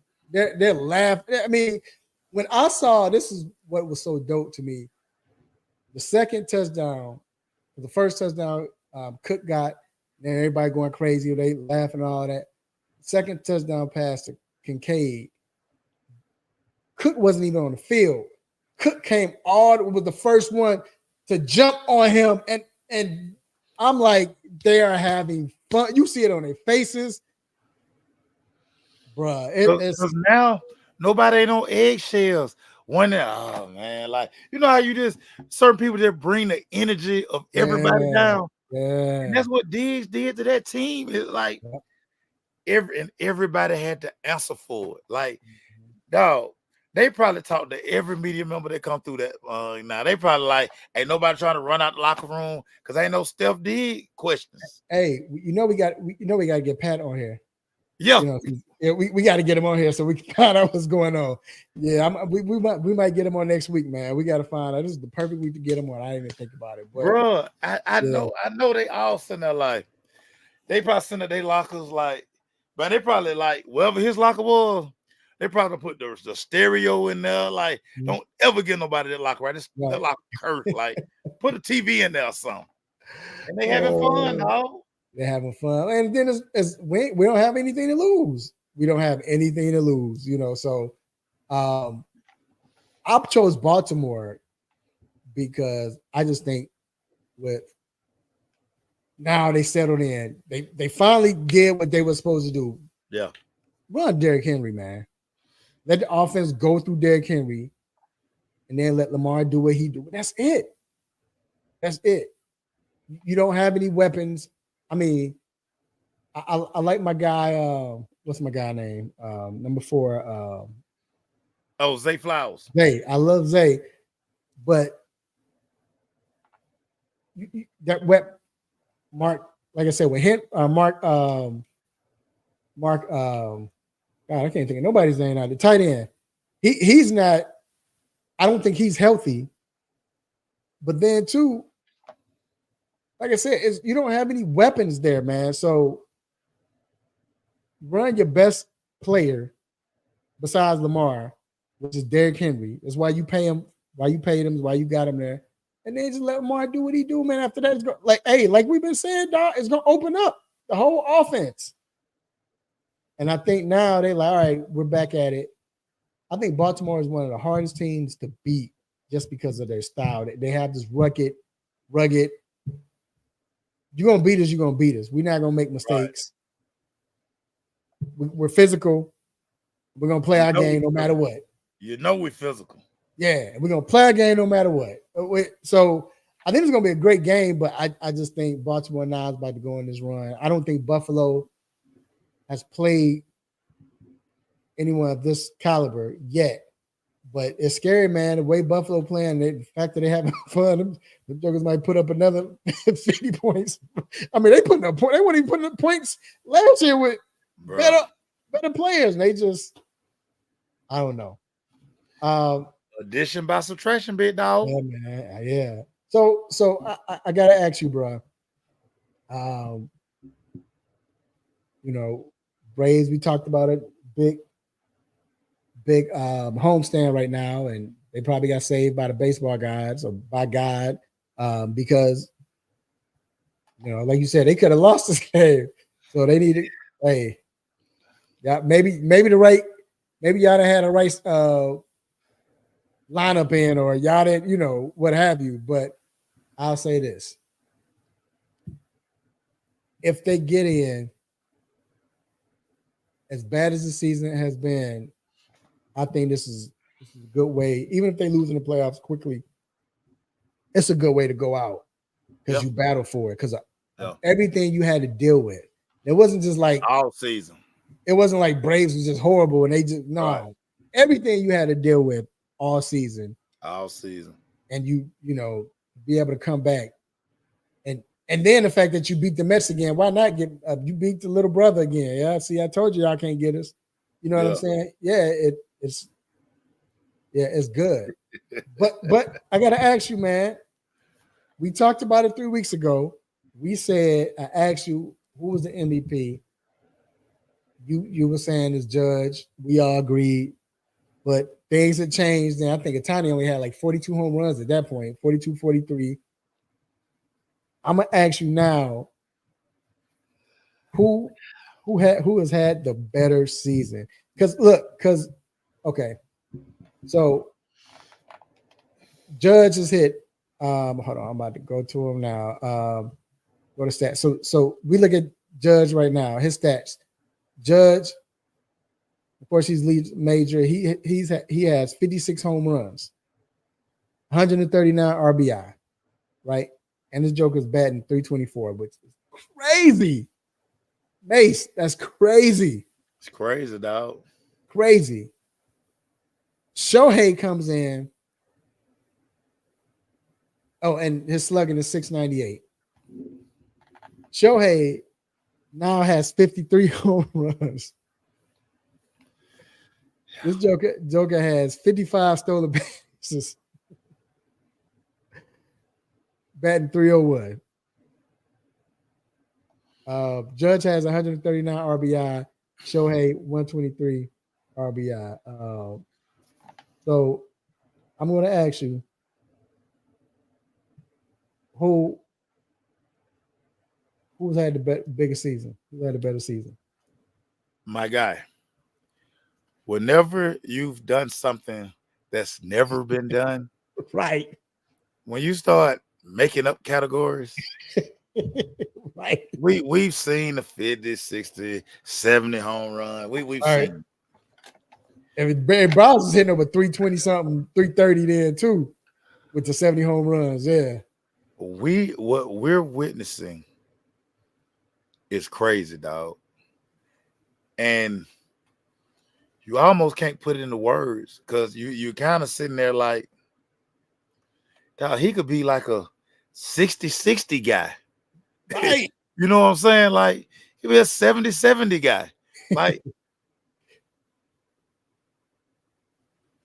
very few times do we just see stuff you just like, we might not see that again. Yeah, we might not see that again. Like, right. Let's cherish that, dog. That's MVP moment. That's MVP, bro. That's MVP moment, dog. You gotta give it to him, dog. Like, got to. it's And sick what he doing, dog. Sick. And the crazy part is, Mace, some people got upset. You know, I understand people love. You know, I'm not going to count, even though I know Cooperstown, they've counted. They're starting to count the Negro Leagues, but still, we hadn't seen, and I still think it's some stats missing that we don't know about. You know what I'm saying with the Negro Leagues, but just in the major leagues itself, just major leagues, I'm going to say by a lot. I'm not going to say by far, but I'll say by a lot. He is the most talented baseball player we've ever seen. Who else? I know they talked about Babe, but was Babe? I know he had some games where he could pitch and everything, but was he like Ohtani the way he was pitching? Was he an ace? Right. But then not just hit home runs, not just hit RBI. Boy, I was about to say something. This ninja, this dude is stealing bases like this. Bruh, so it's so funny because I used to always say, I wish I would have seen somebody like the Babe play. Because I wish I was, you know, look at his stats and look what he did. But we witnessing this right now. in real time. In real time. It's funny. Me and one of my baseball nerd guys. We were talking about, you know, the greatness of Barry Bonds' Pirate days. Right. It weren't like this. Nope. Barry was a 40-40 guy. Right. Which is crazy. 30-30 guy, 40-40 guy. Crazy. Like I say, this dude could easily be a 60-60 guy. Because once, for whatever, you know, Barry, for whatever reason, once Barry really became a power home run hitter, he wasn't stealing bases. He stopped. This guy is giving us power and speed on the base pad, like, and still hitting for a good average. It's it's crazy, and it made me think, because I mean, Acuna could possibly be a 50-50 guy. Could, yeah, possibly. But this guy, like, I mean, it's gonna take Acuna has pop in his bat. Right. He don't have Shohei pop in his bat. No. You know what I'm saying? Dog, it's crazy what we're witnessing, dog. It's crazy. That's all you can say, man. It's crazy, dog. I'm just glad we're able to witness it. I'm glad we're able to witness it. You know, I could tell stories now. I mean, yeah, Barry was that guy. You think of who in our lifetime that we could really talk about. I mean, when we watch, maybe, you know, talk about how Ricky Henderson, because it's now you don't see players stealing 124 bases right in the season. Right. Well, you know, I could talk to my grandson when I get some, man, this dude ain't Ricky. You know, you have people like Vince Coleman, but you talk about Ricky Henderson because he was the king of it. You can talk about pitchers like Greg Maddux or, you know, maybe Barry Bonds. You know, like how they taught us about Willie Mays and Hank Aaron and all of that. But we now have something, dog, that we can talk about, dog, that like, boy, come here, boy, come here, boy. It's gonna be unbelievable, dog. They're gonna be like, what? Huh? Because nobody's selling bases like that right now. That part. Folks gonna be like, 50? Most, Yeah, man. It's That's how they gonna be looking at you like. right. Just Like, yeah, bro, straight like that, bro. Straight like that. all right, man. I digress, man. But hey, man. So hey. Hey, good stuff, man. Like I said, a lot of unbelievable stuff, man. But look, y'all hear this music? Y'all already know what it means. But before we let you go, we got a couple of shout outs and stay tuned because you might be a part of it. First of all, I want to give a shout out to the Almighty God for giving me this platform to do what I do, say what I say, make you upset, happy, mad, want to give me the stop it button. God, I appreciate it. I want to thank my special guest, Vince, the Fantasy Juru, for coming on, man. Appreciate you, bro. That was fun. Dope. Thanks for that knowledge, advice. Also, man, gotta say the best of last. I gotta shout out to my homie, my dog Mace. Appreciate you, homie. Gotta say, dog. Hey, won't be long, Super Bowl. Bro, I was just talking about it, dog. Hey, real quick, my bad. Get the stop it button ready. Okay. CD Lamb. Stop it, CD Lamb. Stop it. Stop it. You crying on the sideline in the game we losing. And then you dropping passes. And then we see why you dropping passes. You having a whole leather outfit coming to the game with leather gloves on. Give him a stop it one more time, Raphael. Stop it. Hold on. Stop it. Wait. Real quick, let me get my stop it. Cam Newton saying, if Eli make it to the Hall of Fame, I should be in the Hall of Fame twice. Stop it. Give him a stop it. Stop it. Cam. You know what people still talking about Cam? You not jumping on that fumble at the Super Bowl. Right. Come on, Cam. Come on. Man. Eli beat the GOAT twice. Anyway, also, man, I want to give a shout out to everybody who listened to the show, man. Oh, but wait, Super Bowl coming, bro. I was just talking about it yesterday, dog. Getting ready, man.